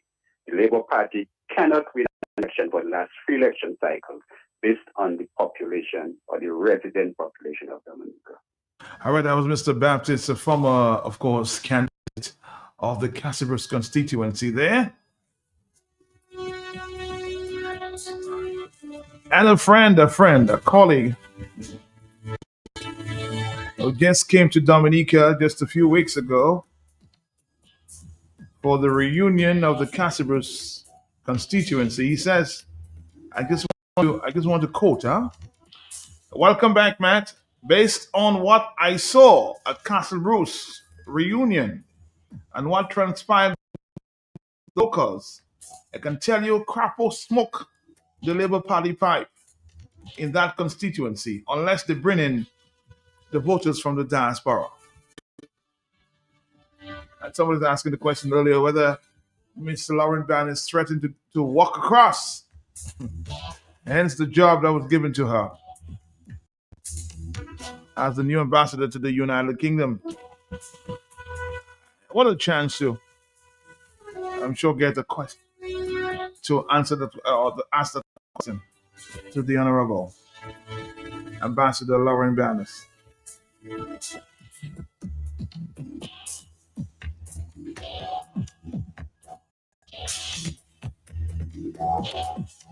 Somebody said the chief election officer is a known supporter of the Dominica Labour Party. This is no secrets. The ministers who got their big increase in salary without doing anything have been very busy over the past few months paying identification cards for citizens. They are all busy during working hours, paying photographs at business places for passports, and also paying for birth certificates to get Social Security ID cards to continue their corrupt election practices. One of the constituents said to warn them and tell them to stop sending WhatsApp messages to her or to him, asking him where he voted and what is his name. One said to tell the latest power rep in Roseau ever to go and clean out the garbage and that's all over Roseau South, especially Kingston and Baffin State, where she has neglected. Two from Emsall said to her, no bridge, no vote, and none of them better don't come my way. Let's continue that discussion there. None of them dare to come back my way in front of my door when they ringing the corrupt bell. And just to emphasize, the chief election officer, according to a WhatsApp message, is a known supporter of the Dominica Labour Party. This is no secret. 449-3095, 449-3096, 449-3097. Taking a quick break. We'll come right back. AFC.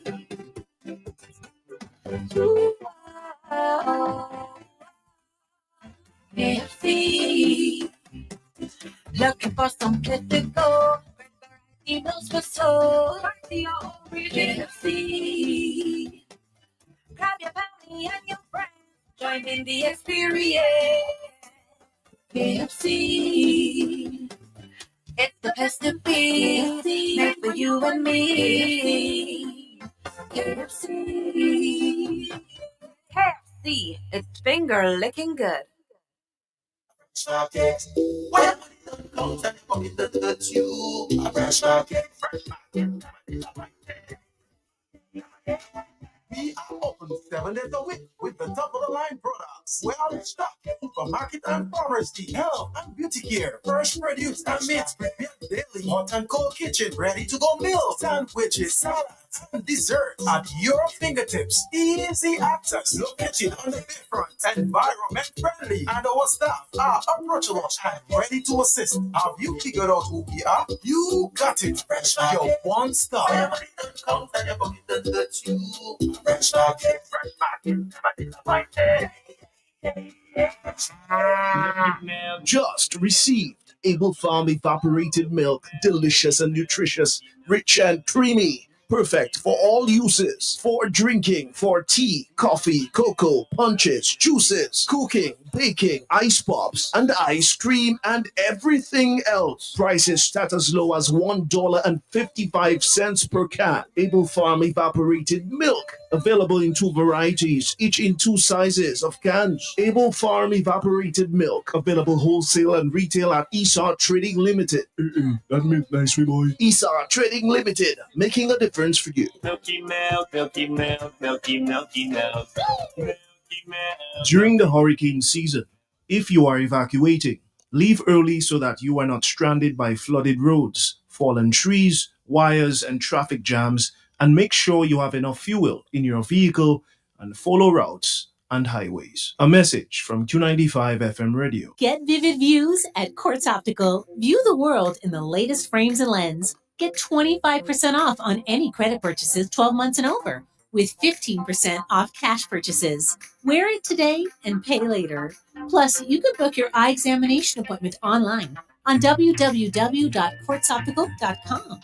Get vivid views only at Quartz Optical. Value you can see. Offers end September 30th, 2025.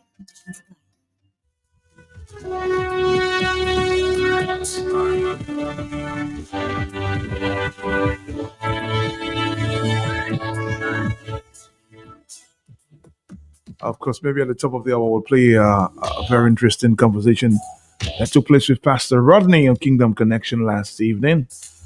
Let's see if we can get back to the telephone. Are you there, caller? Sorry. Are you there? Sorry.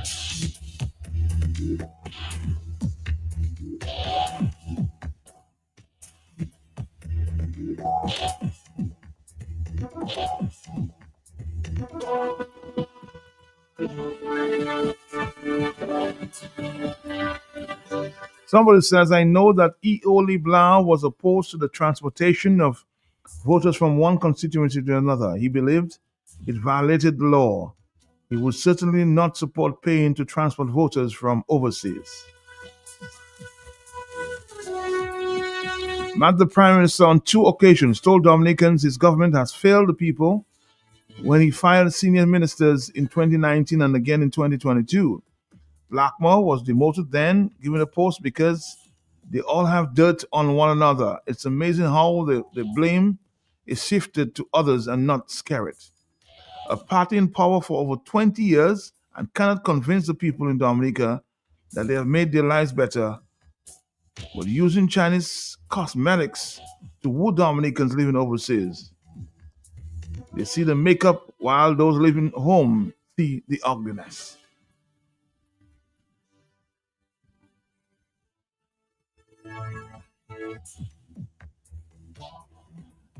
Matt, if the DLP, the Dominican Labour Party, would win or could win without the diasporas, there would be no need for the party to go out of the way to spend money on tickets, especially where the monies can be put to better use in the country. This is what one, of course, text message is reading at this time.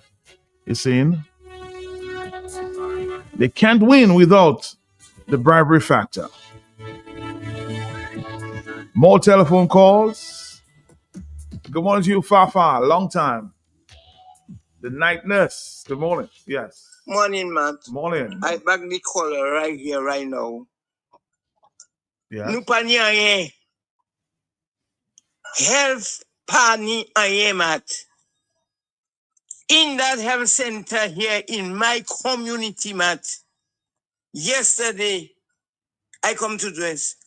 I don't know if the nurse was looking for me. She stayed in her lovers and tell me go back on the bus. Because the liquor that she had, she dressed, 8 of us have to dress, and the liquor that she had, she give it to some of them. I don't know how much she give to. On a Friday, you come in. If I don't bring my bandage, luckily, I always used to wash my bandage. Wash it, put it in this clean, put it in this, put it in sun, put it. And when I put it to dry and I have my bandage, if I wasn't carrying that, man. When you go in and dress smart, you have to walk with your antibiotic, your BNT, your triple ointment. You have to work with what that have to go with the womb, man. If you haven't got that, you doom. Thank God, yesterday, when they tell me, I asked her, but what about cotton? She tell me, it haven't got cotton. I say, my God, my Lord. And Dr. Dale Dangleben haven't got cotton. What they had, they finish. Anyway, I know what to do. I go every day watching nurses in hospital in thing when he was raising me. And I come and I attend. I always had golf, no, mat. Gauze. You check. And yesterday, a friend of mine sent me some, which I appreciate that so much. But if you go in health center and dress a boo, you have to work with what you have. If it's not that, you get nothing. Saline or saloon, Matt, he just dead. Health in Dominica have been dead from 2018, and a lot of them taking it for a joke. 2018, I monitor, health has gone. Health has started going in 2008. When you come in a health center, the nurse, toilet paper, anytime of Freedom Party, UWP, I'm Patrick John. You would ever go in the health and then for a nurse to give you some hard thing and tell you, put it in the under the water before you wipe. Man, since 2008, health go down, and it go down worse in 2018. And when people believe it will come back up, it go back down, and it going. Whilst I was in hospital, a friend of mine had a friend in the hospital. They had to make operation. They had to give off list, even stitch. She had to order before she come back in that hospital and make that operation. And when people do things, people saying people like, you see the nurses that there? People have to respect them.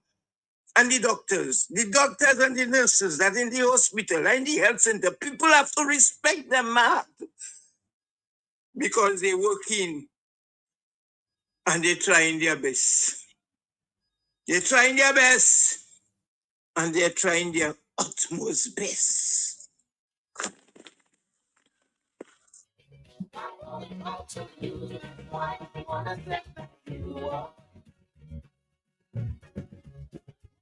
Small and medium-sized businesses ready to reduce high electricity costs? The CARICOM Development Fund, in collaboration with the National Bank of Dominica, presents the Renewable Energy and Energy Efficiency Project Identification Forum happening September 10th, 2025 at the Fortune Hotel in Roseau from 9 a.m. Their SMEs will meet technical experts, develop a viable renewable energy and energy efficiency projects to save on energy costs. Women business owners and operators are especially invited to attend. Interested persons are encouraged to register online via www.caricomdevelopmentfund.org or via WhatsApp at 1-246-234-0758. Don't miss this opportunity to reduce your electricity cost. September 10th, Fortune Hotel, 9 a.m. Register now. They're smooth. And then there's Guinness Smooth.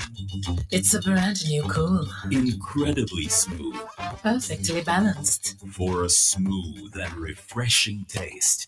So how smooth? Well smooth. Guinness Smooth. For a smooth and refreshing taste. New Guinness Smooth. Must be 18 years or older. Drink responsibly. Socialize responsibly. Locally distributed by Belfast Estate Limited. Yummy. Yummy. Looking for something sweet, chewy, delicious, or even crunchy? We've got you covered. Mars and Wrigley's products are the perfect pick for all your sweet tooth cravings. Available in M&M's, Twix, Milky Way, Snickers, Skittles, and even gummies. So next time your cravings are at an all-time high, choose Mars and Wrigley's. Available at Fine Foods Inc. distribution or your favorite supermarket island-wide. Are you tired of having the same boring breakfast every morning? Well, Monflake Oats is the healthy and perfect solution just for you. Make your breakfast exciting by adding Monflakes to your pancakes, parfait, or even milkshake. Monflake can be found in different sizes and available in granola such as Caribbean or Hawaiian. Stop worrying about what to prepare for your breakfast, dessert, snack, or even dinner. Monflake is the best addition to your meal. Grab yourself a bag today. Locally distributed by Fine Foods Inc. and available island-wide. It's in the feeling and how we talk. It's in the meaning and hours. In the sense of support. Who we are. Let's get rid of all these body pains. Together going strong. No matter what we keep things going. Before we will go home. It's up in the sky. Celebrate, come let your rhythm flow. Exciting news from AutoTrade. Incredible savings are here. Take advantage of AutoTrade's Thrifty Thursday promotion. Mark your calendars. On the last Thursday of each month, AutoTrade is offering up to 20% off items throughout the store. Yes, 20% off. But wait, here's more. Keep your eyes peeled for our exclusive Deal of the Day offer, bringing you even bigger discounts on select items. Whether you're looking for car accessories, maintenance essentials, or just browsing for a great deal, we've got you covered. So be sure to swing by AutoTrade every last Thursday. At AutoTrade, it's more than a vehicle, it's a relationship. Terms and conditions. News Dominica Do It Center is now even closer to you with the opening of Do It Center Express, conveniently located on Cork Street, right next to Fresh Market. Get all your home improvement essentials fast with everything from tools and paints to home decor and more. Plus, enjoy the same great service you know and trust. Now, just a quick stop in the city. Visit us today at Do It Center Express, your partner in home improvement. Now, closer than ever.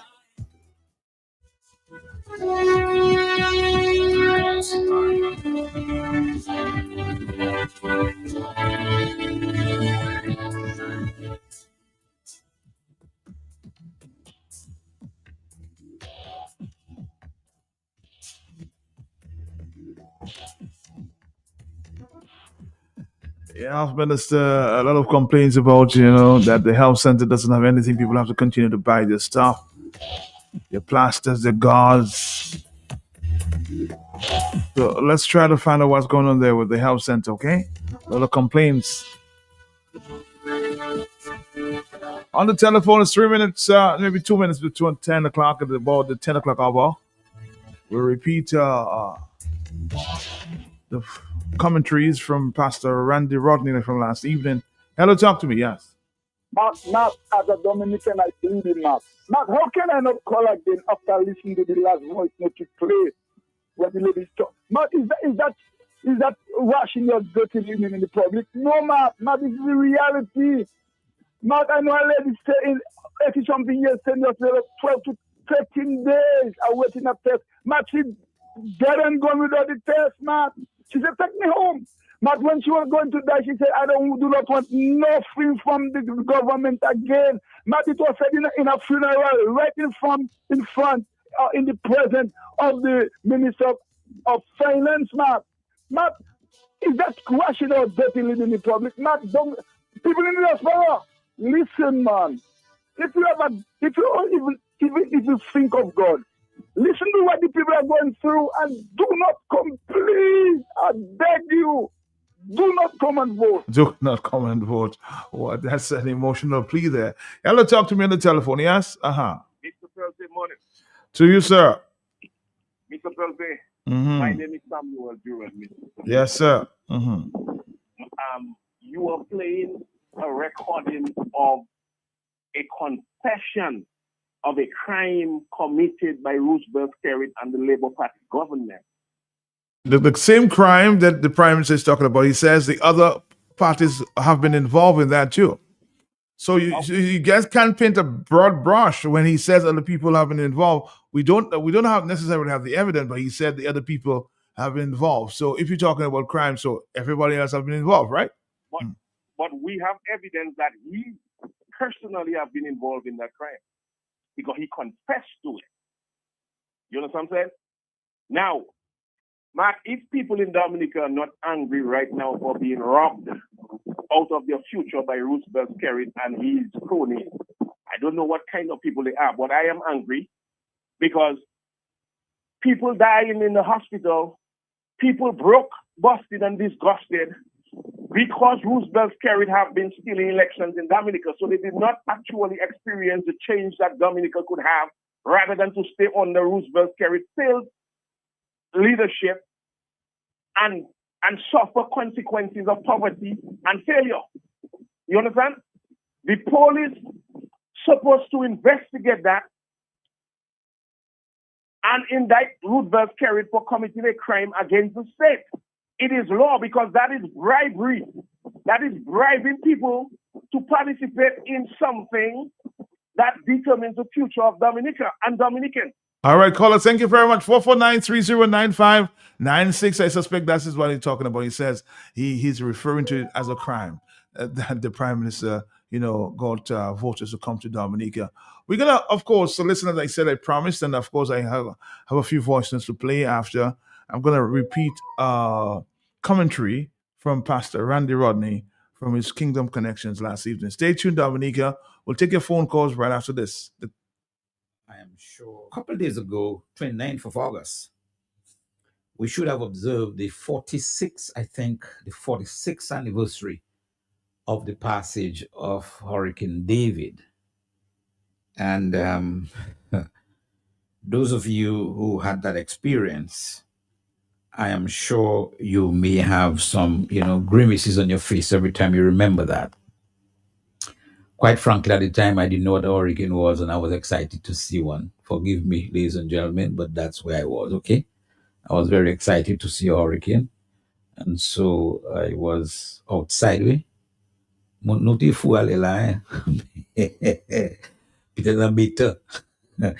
were outside at the time, watching things happen. Excited to see the galvanized flying, not even wondering, not even thinking of how dangerous it could be for us.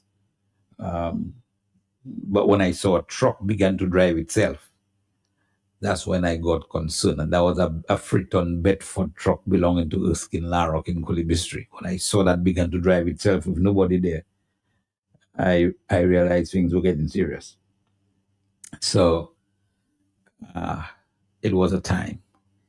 But the 29th, I remembered Oliver James Serafin, quite frankly. He had just taken over the reins of government sometime in June. And here comes, in fact, 2 hurricanes, I think, on his shoulders back then as a very young prime minister. So I just thought of how he made it. And one of those days I'll have a personal conversation again with him. I know we have spoken about that before, but I'm sure that it must have been a torrid time for OJ there. Although, of course, he had good relationships with the US. Some of you remember a lady called Sally Shelton. And so we navigated through somehow. But I give kudos to him for his strength and resilience and those around him at the time who assisted very well with that. One of those people is one guy, a good friend of mine in Kings Hill, Jali. Jali, I think, was responsible for the distribution of food aid and a little bit of housing, I think, if my memory serves me right. I think we worked a little bit. I was very, very young at the time, but in the food distribution area. So he had a good group of people around with him. Felix Thomas, that is, those of you who don't know who Jali is from Kings Hill. So I think about him in that time. How did what was his kind of posture going through the rigors of the devastation of Hurricane David at the time? Okay. And since I mentioned Hurricane David, the hurricane shelter that was designated for Culibistry at the time was the Culibistry Primary School. Well, that roof went very early. So everybody who needed shelter got shelter at the Culibistry Police Station. So the Kulibstreet police station became the hurricane shelter for the villages of Kulibstreet and eventually some of the villages of Monrachet. Most people, that's where we went for shelter. And let me connect that. Let me connect that very, very well, ladies and gentlemen. That police station, the police hierarchy, and I'm sure along with the Minister of National Security, has made a decision to close the police station down. 12 days before they do so, they go to Kulibistri to tell the people. Now, I heard, well, I was going to say something there, but Randy, you say behave yourself. I heard the Minister of National Security said they consulted with the people. They didn't consult. But then again, that is the way that the Dominican Labour Party consults. They make their decision, they come free down your throat so they can tell people they consult with you. So they went to Kulibistri to tell the people the decision that they have made. And I have asked the people, that's why I took my time before I speak on that. I asked the people, what is the reason that the commissioner gave them for removing the police station? And the best response I got, and my summary of that is that it's an economic reason. Let me say something to the police and the Minister of National Security. You are either blind, wicked, or you have some other agenda that you are not speaking about. You are blind, you are wicked, or you have some other agenda. Let me tell you why. For the blind and wicked. For the blind, it doesn't seem as though you know what's happening on the West Coast. Kulibistri people are quiet people. But the people who do transaction and take advantage of the quietness of the people are not from Kulibistri. But they come into the village. They drive into this road going all the way up and nobody knows what they're doing at all hours. The Kulibistri Bay from Bulo to Batali, you see people or vessels entering these ports all the time since I was a little boy. That's how I know the word contraband. No, it's not contraband like it used to be. It's not people that bringing in fridge from Guadeloupe on a little boat anymore. It's other things. And you're removing the police station that's on the highway. And now tell the people that they have to report to Salisbury or Colliho. Something not right. Let me tell you something. Let me remind you, Mr. Cobbett, that the incidences that has happened in Kulibistri over the last few years has happened 100 feet from the current police station. So if you're removing the police station because your police were not working, then something wrong with you. But there is evidence to show that the proximity of the police station to the action place should ensure that the place should be kept in peace, which is the role of the police. So the reasons you're giving the people, something wrong with it. Let me ask you a question. Are you in cahoots with the Labour Party government to eradicate the village because they're not voting for the Labour Party? Are you? Are you taking directions from the political directorate to frustrate the people out of a village after Erica, you as a government declared it a disaster zone? You promised them housing. The Prime Minister and Missy Henderson walked the streets of Kulibistri, promising the people relocation, taking notes. You'll have relocate one titiwi, not one crayfish, all you have relocated housing for in Kulibistri. Right? Is there a plan, a bigger plan behind that? Wasn't there someone who wanted to do some mining in Kulibistri some time ago who was affiliated with some well-noted people in Dominica? Is it that you all want to frustrate the people out of their village? Is there a sinister plan to do that? Or are you all just downright wicked? Is that what it is? Or have you closed your eyes on what you refer to as community policing? Or are you going to police now from the police headquarters?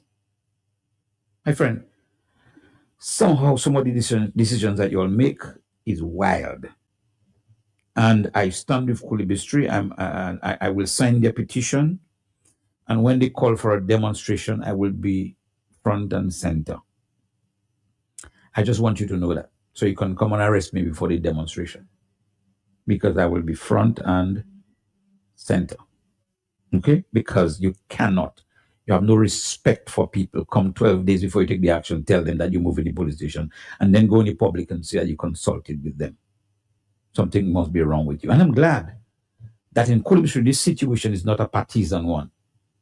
So both the Labour Rights and United Workers Partyites and the Papyites and whoever ites are there are at one. They have one voice on this issue. I'm very happy that the villages of Kulibistri and Monroe are united in that area now.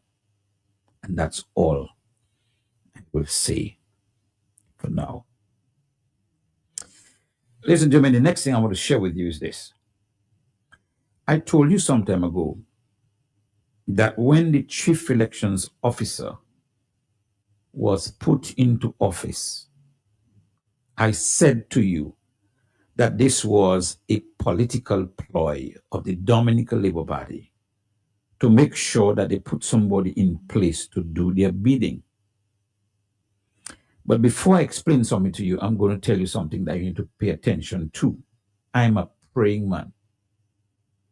And I have asked the Lord to put confusion in this camp so that they will not even know what they're doing.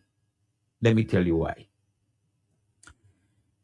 I heard Matt Peltier play the clip purportedly of Anthea Joseph, who is the chief elections officer, saying that they're hoping that things will be in place for the reconfirmation process to begin before people come down for the Independence and World Creole Music Festival.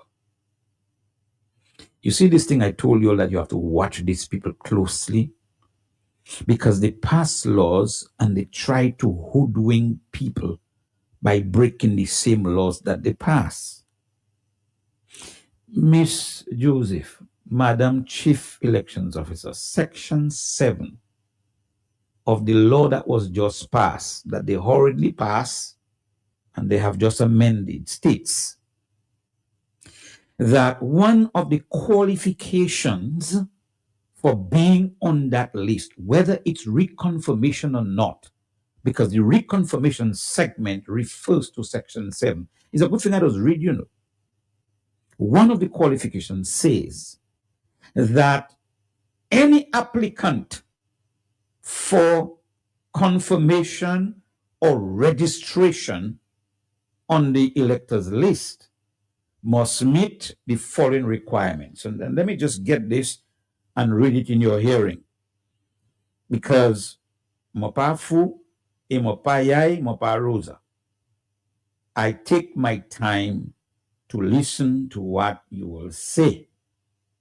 Section 8, disqualification for registration.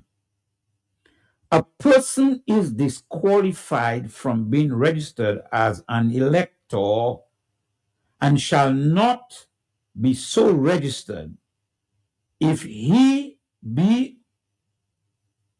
or she is undergoing a sentence of imprisonment in Dominic exceeding 12 months, is under sentence of death imposed by a court, is under any other written law disqualified for registration as an elector, without prejudice to the provisions of subsection 1, a person shall not be registered as an elector during any period of disqualification. Let me read that to it, go to the next page. For registration as an elector imposed under any law relating to election as a consequence of a conviction for an offense and so on. Oh, that's 8.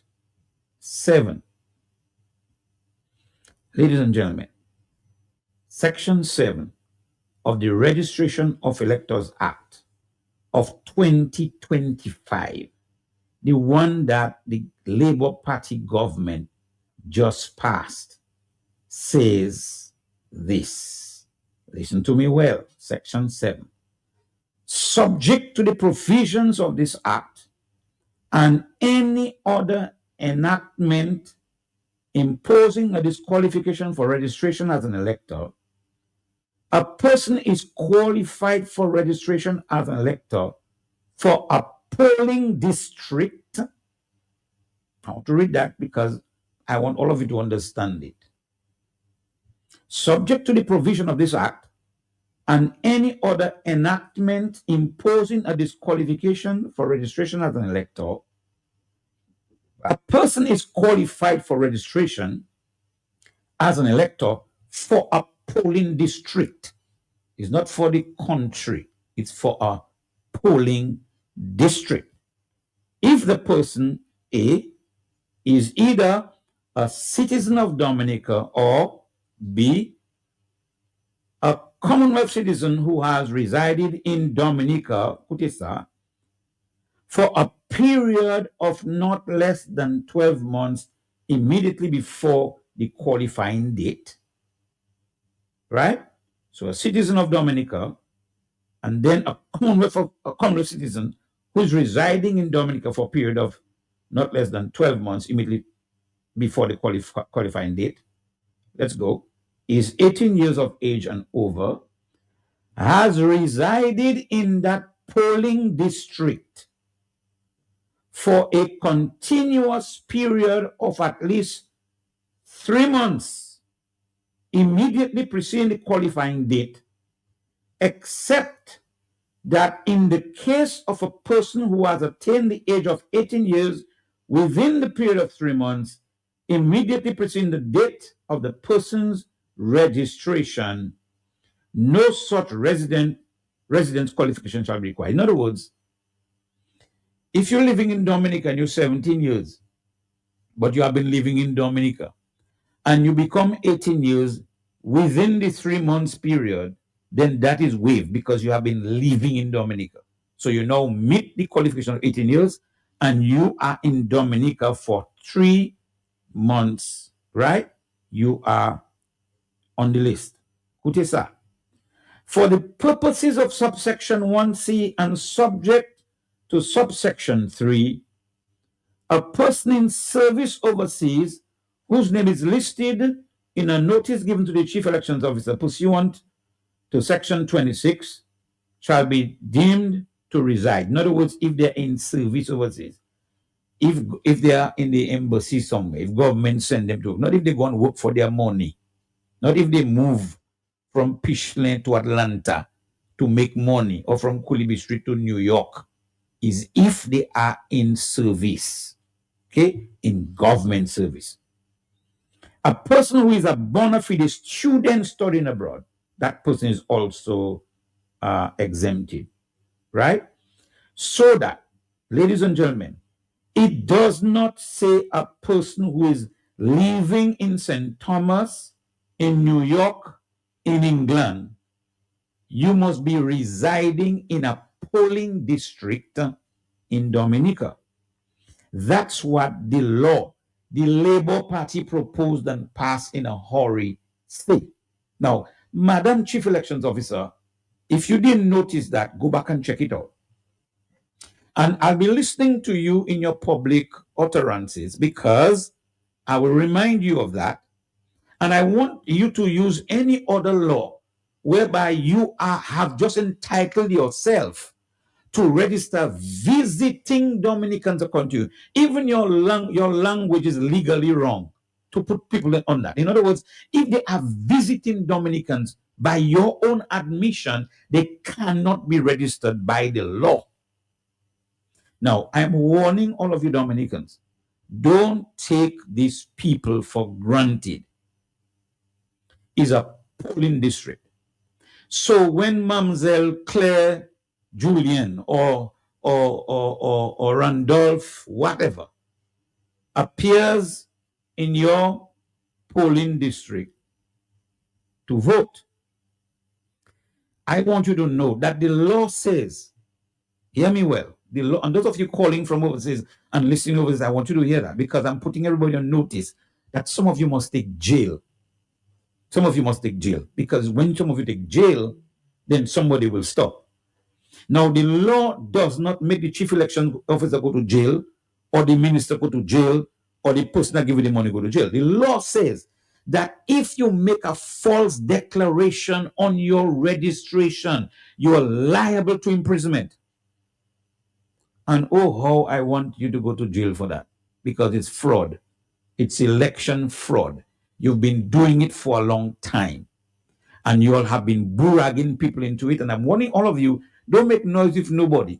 Take out their picture, you know their name, you know that they're not living here. Make sure you have other people with you. Put an affidavit before the court, and make sure they find them in which corner they are. Already Trump don't want them in his country. It will be easy to get Trump to send them back here to go to jail in Stock Farm. You understand? Let us do that together. It's time that we straighten everybody up, from captain down to crook, not even cook, to crook, right? Because you that pass the law, you better live by it. Madam Chief Elections Officer, you better live by the law. So this crap, you're talking to people that they that coming for World Creole Music Festival can now reconfirm. Listen, I remind every one of you Dominicans, open your eyes. And I don't care if it's your cousin. I warn my family that if anybody in my family who not living here come here and register to vote, I'm making sure that they go jail first. It's for all you that come that have your CO where you are, then coming to put people in misery. I'm out for you. I'm telling you that, and I'm hoping that the entire population of Dominica is opening their eyes on that. I have alerted the attorneys, and I've already said to them that they must get ready for that. It's going to be an all-out battle. Already it was a battle for you to take all the time to do that. So Papontanzo already have an amendment already. Now your chief elections officer is talking about registering people who come in to visit. Like seriously? Like seriously? Now let me tell you something else about this thing that you're all talking about, that I hear people talking about. Labour Party people are not in no authority to give people any license or any social security card. Okay? Let not your heart be troubled. Whatever card they have must have an authorizing officer's signature. Okay? Now I know people can make cards, so we have to look out for that fraud. Okay? We have to look out for the fraud of people making social security cards. Forget passports. This passport thing is a scam, and I have no confidence in the issuing of passports in the Commonwealth. Not just about passports for people who buy them. I have no confidence in that, okay? So let me put my hands up and tell you that that's where I am. My name is Randy Charles of Rodney, and I'm telling you, personally, I have no confidence in the issuing of passports, the Dominican passport, okay? But I have a little more confidence in the Dominican Social Security. And I have some confidence in the licensing officers, the police licensing officers, that they know who they're giving licenses to, and they know who they're giving social security cards to. Because you all have given other people trouble for getting a driver's license. Very more, because I have cases. Just watch me. I have matters. I have cases. So watch it. If you all are doing one and not doing the other, then something is wrong.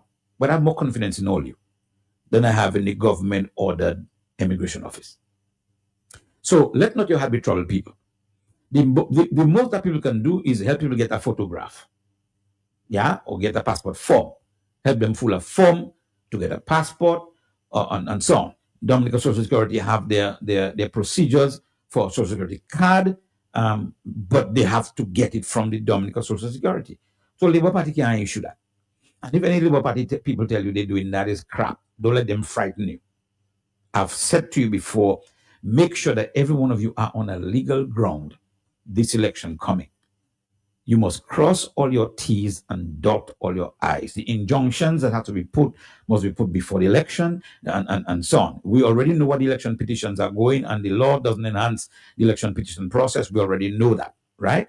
But we have to do everything possible so that the violators, especially of the Registration of Electors Act, will be punished by the same act that they pass.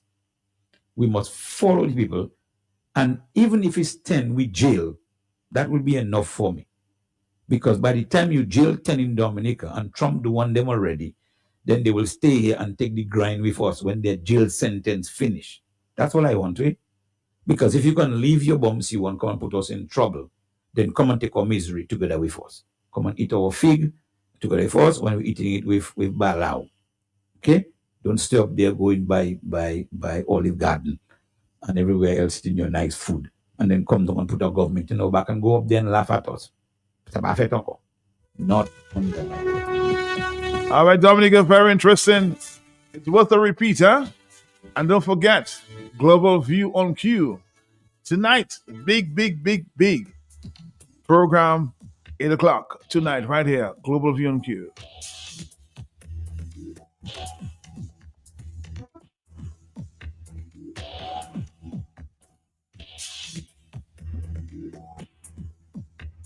Miss Ante Joseph, I suspect you should review, based on the comments I'm just hearing from Pastor Rodney. Pastor Rodney.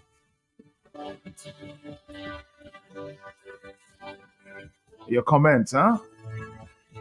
You talk about education, so let's educate each other, okay?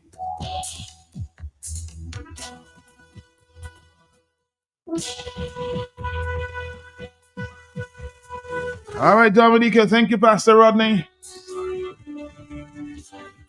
Just in the case of a correction there. Hey, Fafa.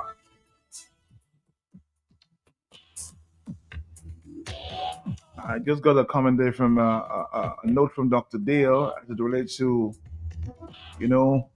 gauze. There was a lack of gauze. You said there earlier, no. There are tons of gauze at patient choice. And if you have a wound, I know a lot of you looking for wound care, a lot of wound care supplies at patient care or patient choice in Lamp Point. So go to Lamp Point and get what you need. Lots of gauze and stuff for wounds at Patient's Choice in Point Michelle. Dominica, we're here, and it's already 10:27.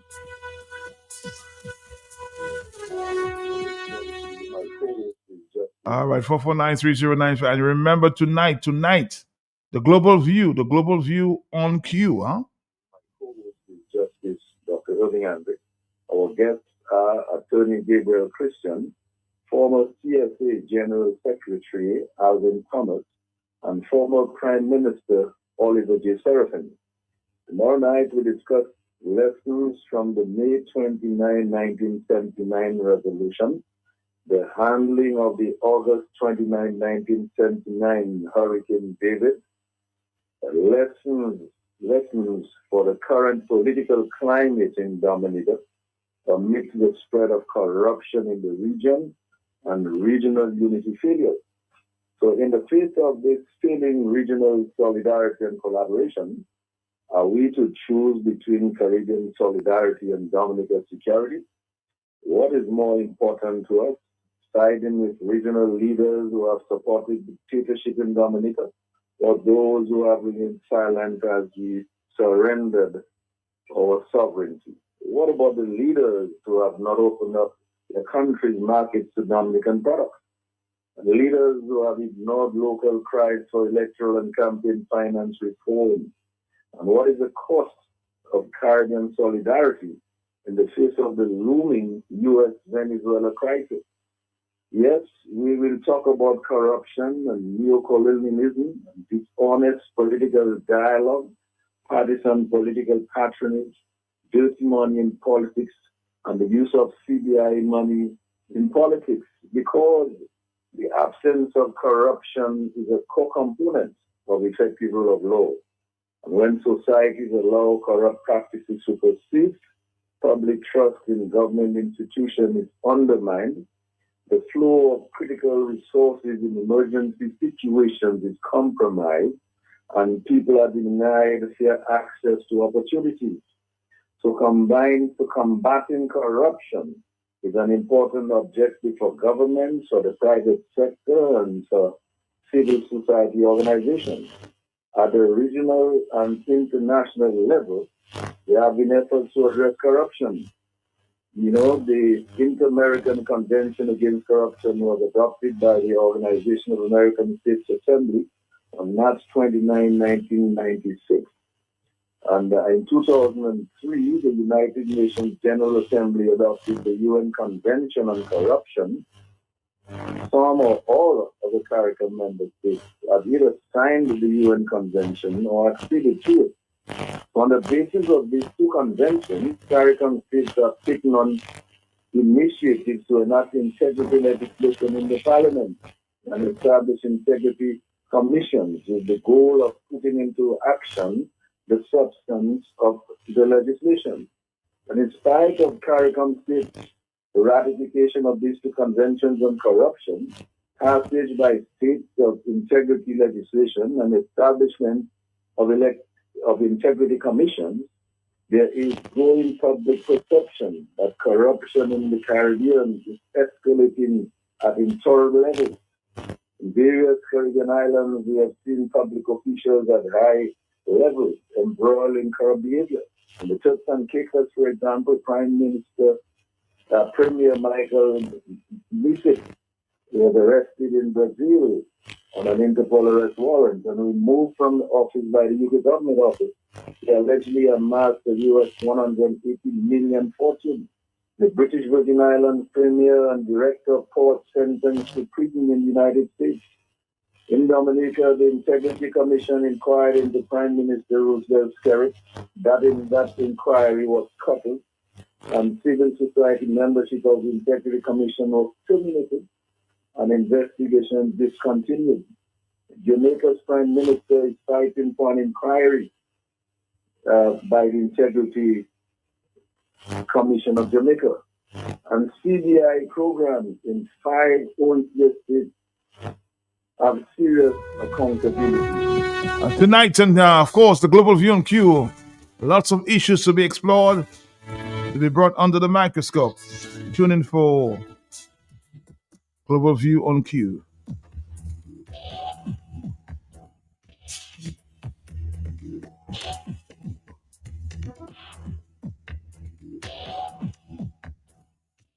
Let's continue the discussion this morning. Let's go back a few years to President Safran. Remember? Mr. Speaker, there is the unfinished business of electoral reform. And I would urge members on both sides of this honorable House and the public at large to approach the debate on electoral reform from the point of view of ensuring that the rights of all eligible voters are protected and that the names of persons who are not eligible to be on the voters list in conformity with our laws are struck off. There should therefore no longer be any room for animosity, quarrels, hateful speech, and conflicts on the matter of electoral reform, which is a continuing process and not a short-term, once and for all exercise.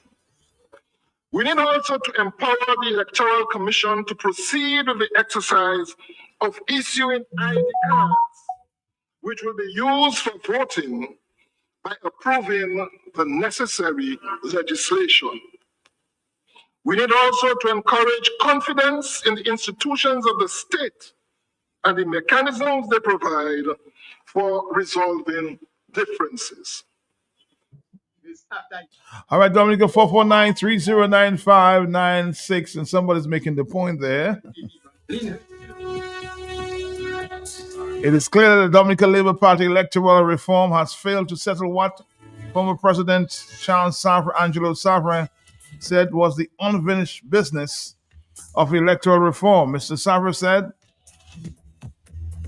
there should no longer be any room for animosity, quarreling, hateful speech, and conflict in the matter of electoral reform.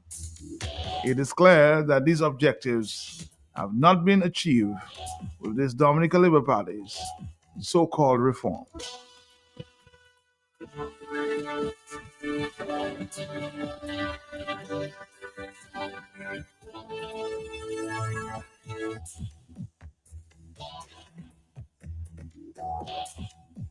Let's go to take a voice note at this time. It's 10:35 in the morning. Good morning, Matt. Good morning. And good morning to Franklin Moses and all Dominicans. Yes, morning. Matt, it's so good to have you back, hearing your voice behind that console of Q95. Welcome back, sir. Yes, Matt, that was a very interesting question posed to Roosevelt Skerritt. And I am shocked at his juvenile response. I guess he wasn't waiting for that question. And the way he responded, Matt, it is very, very interesting. All political parties has engaged in the practice. Yes, but you were the one who took over $700,000 from the taxpayers of Dominica, from the coffers of Dominica, to pay a Justice Byron to repair our electoral process. So I would want to think after spending that money, it would stop that practice of voters' fraud, where diasporans come in to vote illegally in Dominica by way of free tickets. I don't know of any other political party who have engaged in such a fraudulent plan just to sabotage the results of the elections in Dominica, other than you, Roosevelt Skerritt. I am aware of how that works very well, because some of those very same people who were coming home to vote spoke about how you did it. That is those who found their consciences after seeing their family languish without medical care. After hearing the cries of the people, it touched some of them, and they changed from that evil practice. But most of them remained, including most of the ringleaders. You want to tell me that it is a fair practice that people who are not registered to vote in Dominica, they come home by way of a Labour Party ticket, chartered flights to come and sabotage the results? You heard the parasite somewhere in St. Thomas or St. Croix, wherever he is. He didn't say that. He said he can buy his ticket. But, sir, do you buy your ticket? That is the question. It's not about your ability to buy your ticket. It's do you buy your ticket to go home to vote in Dominica? The answer is no. So that is treating and bribing.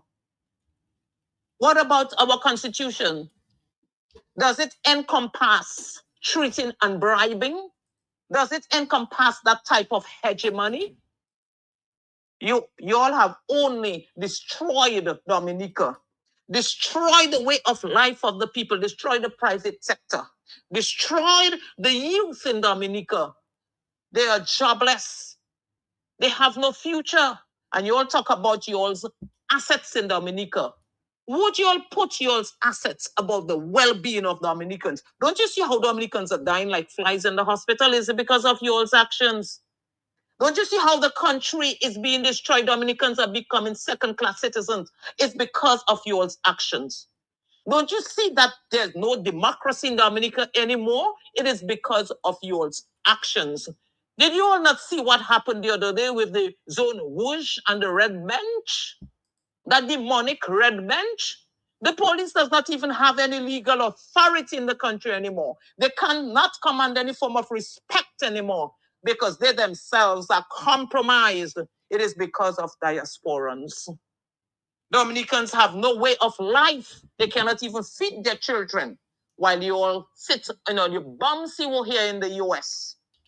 And you all who are doing that, those diasporans, especially some of the key ringleaders, I know some of you all have become elites because you all are rubbing shoulders due to corruption and ill-gotten gains.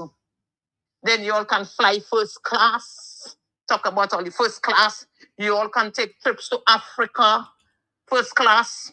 You all can go to Dubai on holidays, first class. You all can do whatever all you want with bottomless pits credit card. Fraud again, while Dominicans cannot even buy salt. While the business sector has crumbled because of the dead economy, you all are the ones turning around and buy those properties. And all you have all your knees on the necks of Dominicans. Magwesa. But remember, there is a God. And if you all don't change all your dirty ways, karma will catch up with you guys. Not just you all, but yours children. Mark my words. That evil will not prevail forever and ever. Amen. Thank you, Matt. All right, Dominica. Wow. I always love this song. Every time I hear this, I love my brother D. Foster, man.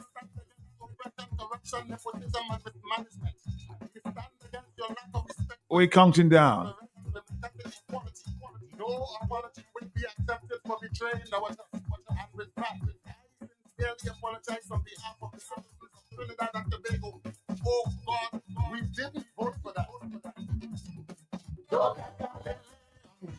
Still we democracy. No divide our country and destroy we unity. No. We didn't vote for that.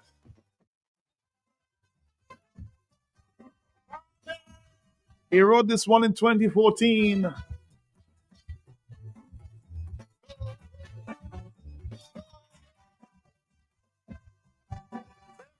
Run this country, fooling everybody. I say, well, we redeem us, we don't want you. Back up in the church, well, today you can't get away. No, we redeem us, we don't want you. Why should we stay silent and not say one word? We must be defiant. Let our voices. Every line written in that song. Remove the word Trinidad and put it in Dominica. Still we democracy. No divide our country and destroy we unity. No, put my country first. Do not suffer because of justice. No.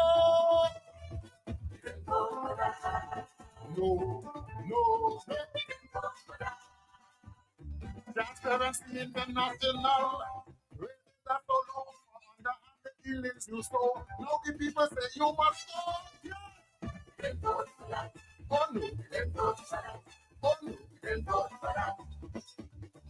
Oh no. Oh no. No. You taking care of your family and all your friends, we say, well, people is people too. Still nothing coming, we wait. Poor people is people too. Contract for the wealthy, nothing for the empty. Only thoughts for people like you and me. It's good for people that I and them boys getting all, nothing for poor people who voted for you at all. None at all. Look at our lele, and still we democracy. No divide our country and destroy the unity. No. 10:44 the morning time, Q95. The hot set.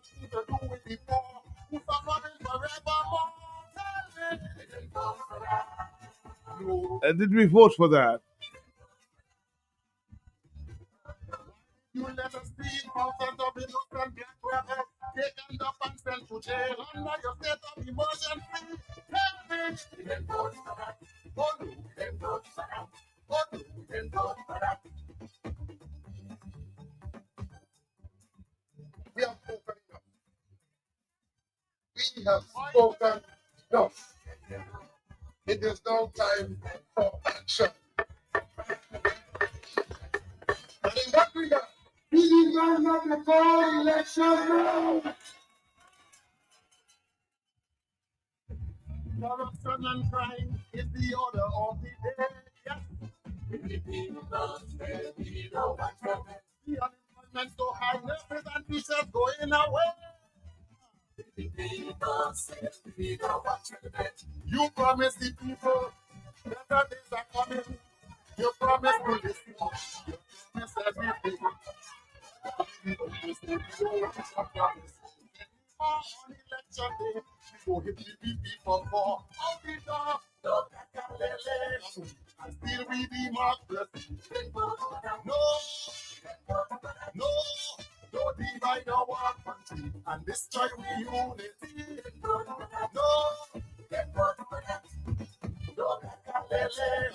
and still we democracy. No, no, don't divide our country and destroy we unity. No, Already 14 minutes to the hour of 11 o'clock in the morning.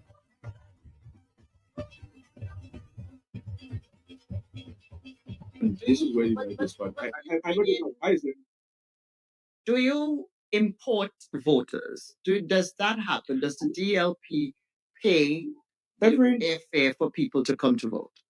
every political party in Dominica has engaged in that practice. This is Does part the of DLP our. do that, sir? Yeah, of course we do. Yes, I'm saying every political party, DLP is a party. The question that you just asked is very obvious. Still, that is why we are where we are today.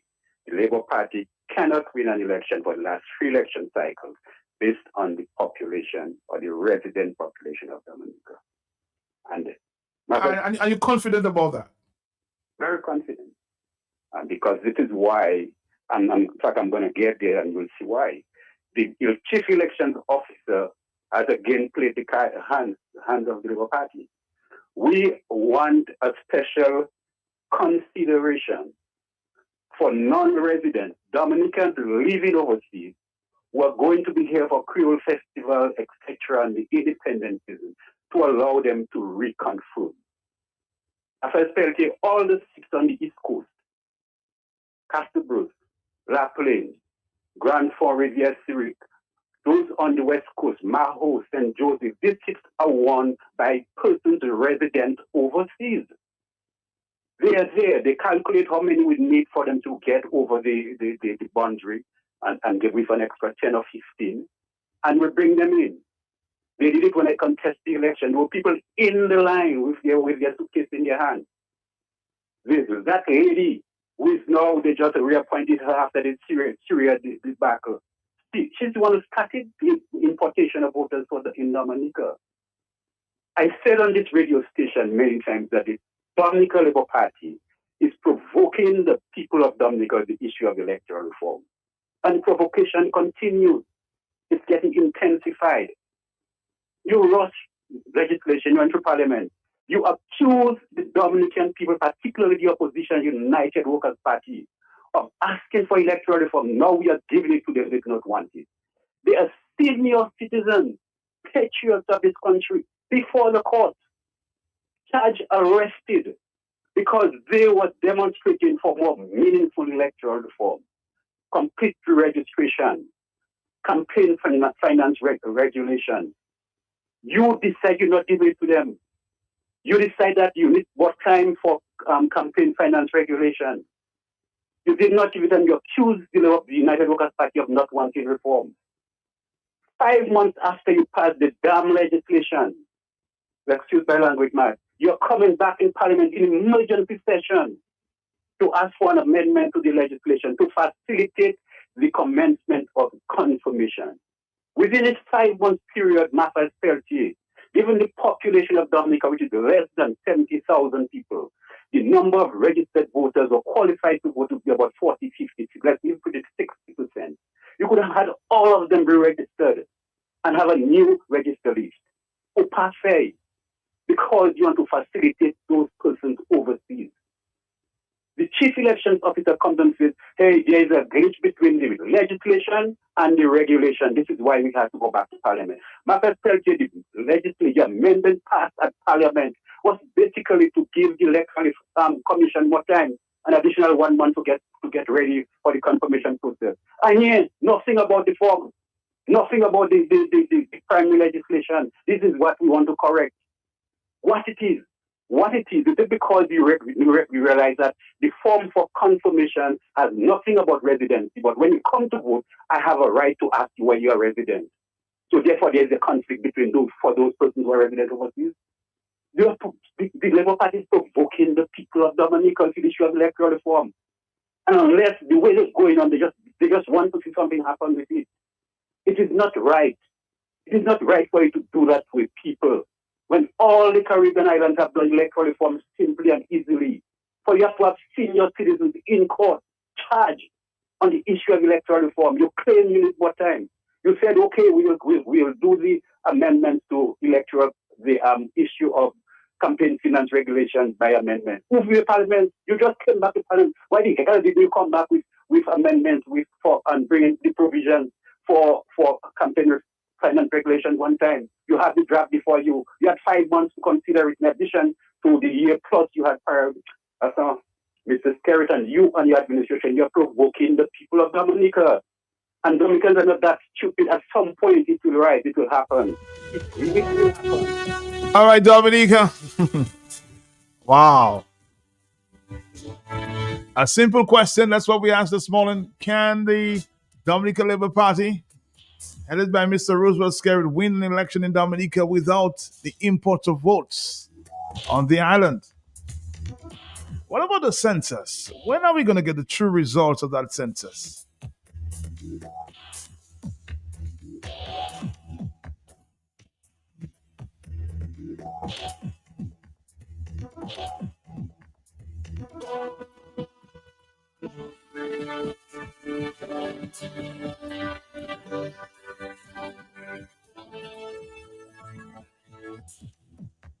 Spec will have a repeat of Pastor Rodney, man. That's generating a lot of discussion there. On the telephone, hello, talk to me, yes? Uh-huh. Call. Yes. Good morning. Morning to you, sir. Mm-hmm. As far as I can see, Yes. Dominicans are not going to remove this man from government. You're convinced of that? I'm convinced. If no ballot is going to remove Skerritt. Skerritt has a plan to stay there for the rest of his life. But he'll be out someday, but not through the ballot. Not through the ballot. And he's treating Dominicans like his little puppets, like his slaves. And now he's bringing in Chinese that is going to treat Dominicans worse than the white man or the Europeans did when they were in Dominica. Have a wonderful day.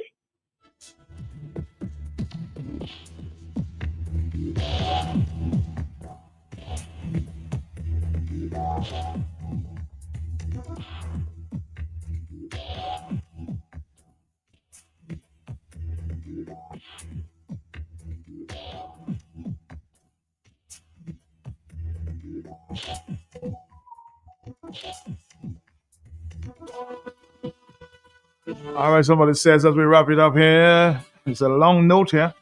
Mr. Skerritt has confessed to committing many crimes in Dominica without remorse. Number one, the $1 million asset without with a $5,000 salary. The bean ball fertilizer ball. The biggest, number three, the biggest of crime perpetrated against Lennox Linton in regards to LPO documents. That's still a big shame. Number four, the fact he's admitting to knowing that racketeering is taking place at the Labor Division. He also knew who placed the so-called bomb at the administrative building in Roseau. Is it Roseau or the Melville Airport? He also knew who burned down the High Street Tower at the airport. He's also aware of the Choxy kidnapping, according to this person there. That's a legend. Number 7, he's also aware of this ambush by white English missionaries who attempted to plant a black bag at Linton's home. Number 8, he is fully aware of his son's involvement in a fatal accident that took place some time ago and had his son flown out after the committing this crime there in Dominica. So there's a lot of course, complaints and about the Prime Minister. I can go on and on. For example, the Gun Emmanuel firebombing. So admitting to important voters is a joke compared to crimes that the Prime Minister has committed for most instances admitted to be part of. Senator Delbert Paris was very right when he debated during the budget on the fact that there is poor budgeting planning, forecasting, and execution. It is the so-called Prime Minister is coming to say that he has to go back to Parliament to adjust the timing and execution of the Electoral Act. Because the timelines according to the Electoral Commission was not realistic, that additional staff and equipment are required. Example. And guess what?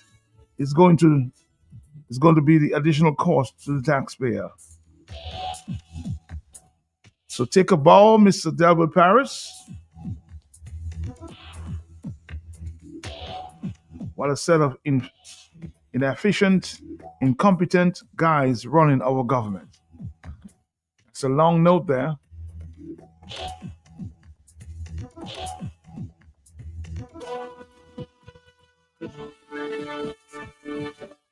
Somebody says, Matt, there's nothing Mr. Scary will not get away with legally. The only justice in this regard is through the people.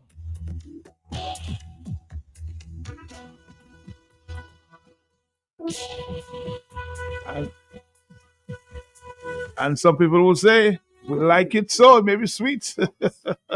We've got to go.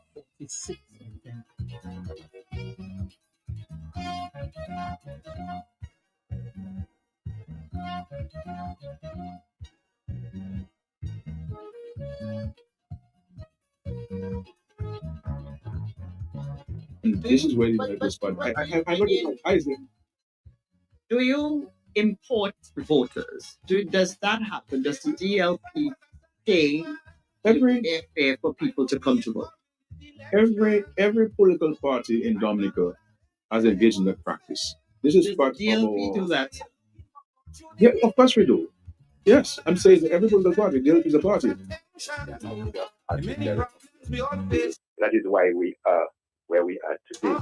The Labour Party cannot win an election but not still exercise based on the population of the residents.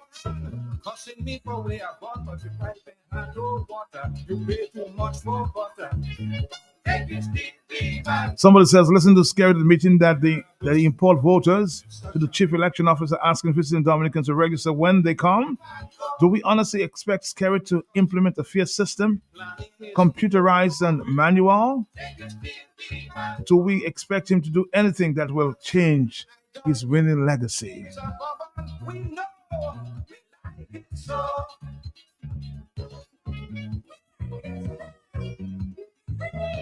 At the 1 o'clock hour, more talk on the blog. And don't forget tonight, the Global View on Q.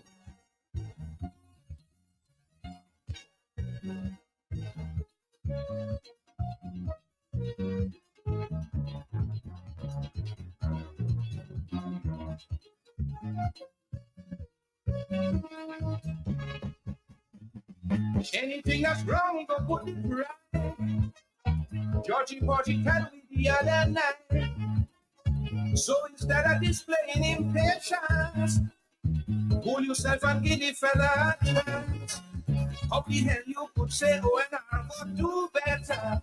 But we send you back Grenada, you're not wrong. Me and Georgie going to put it right together. We have happiness and freedom. Plenty roti, plenty rum. Hospitals have no limit. This brown paper they using. Let the state leave and go. Public transportation, it's an abomination. Let the state leave and go. Well, food goes and rent is food, cost of living gone. Dominican gone for the morning next year. Classified information for postal gate is common. Easy listening music, okay, until 12 o'clock hour. News time.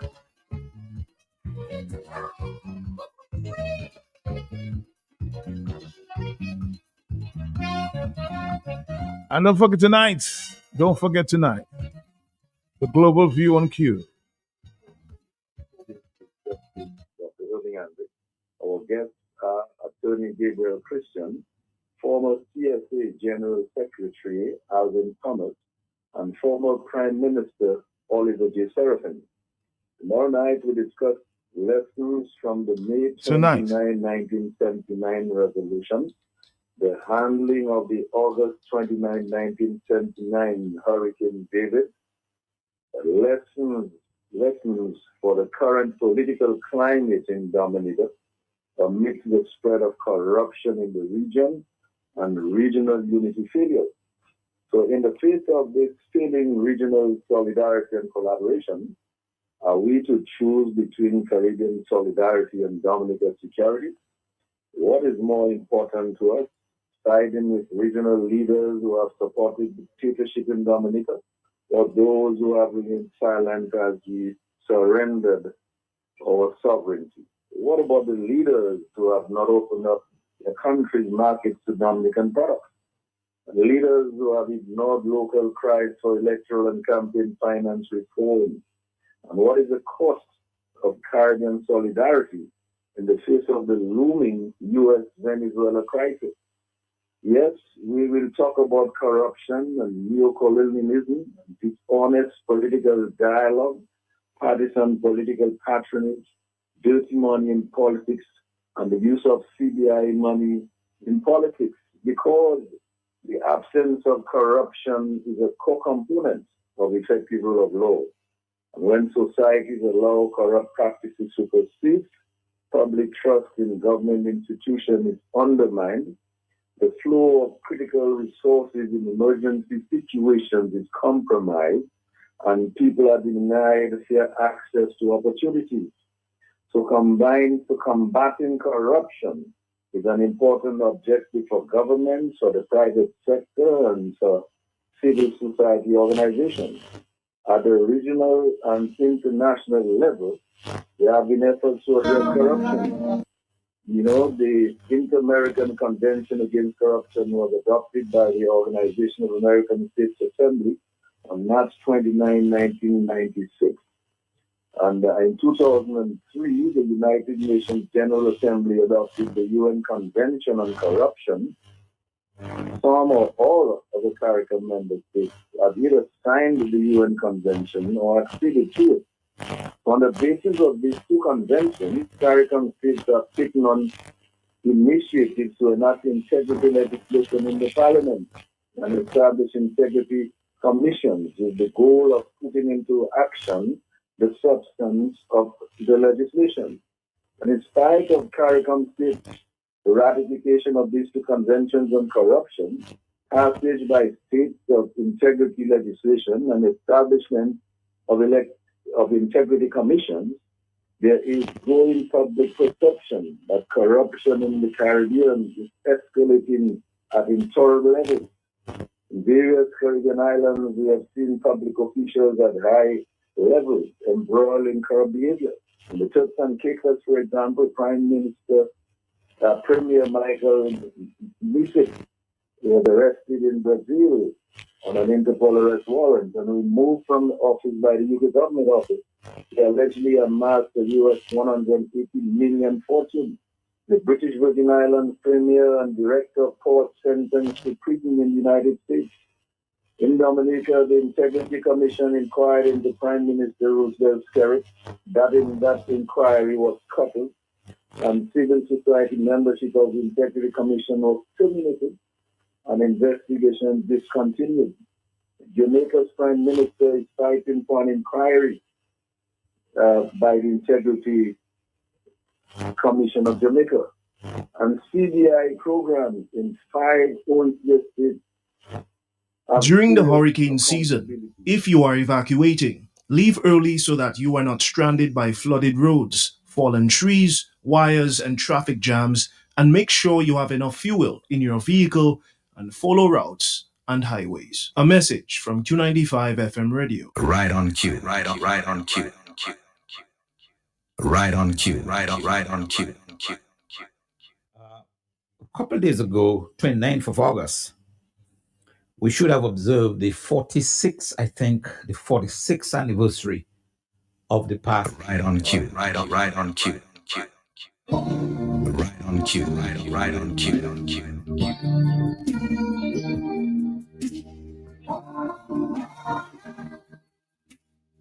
Sit back, relax, enjoy the hour. Easy listening.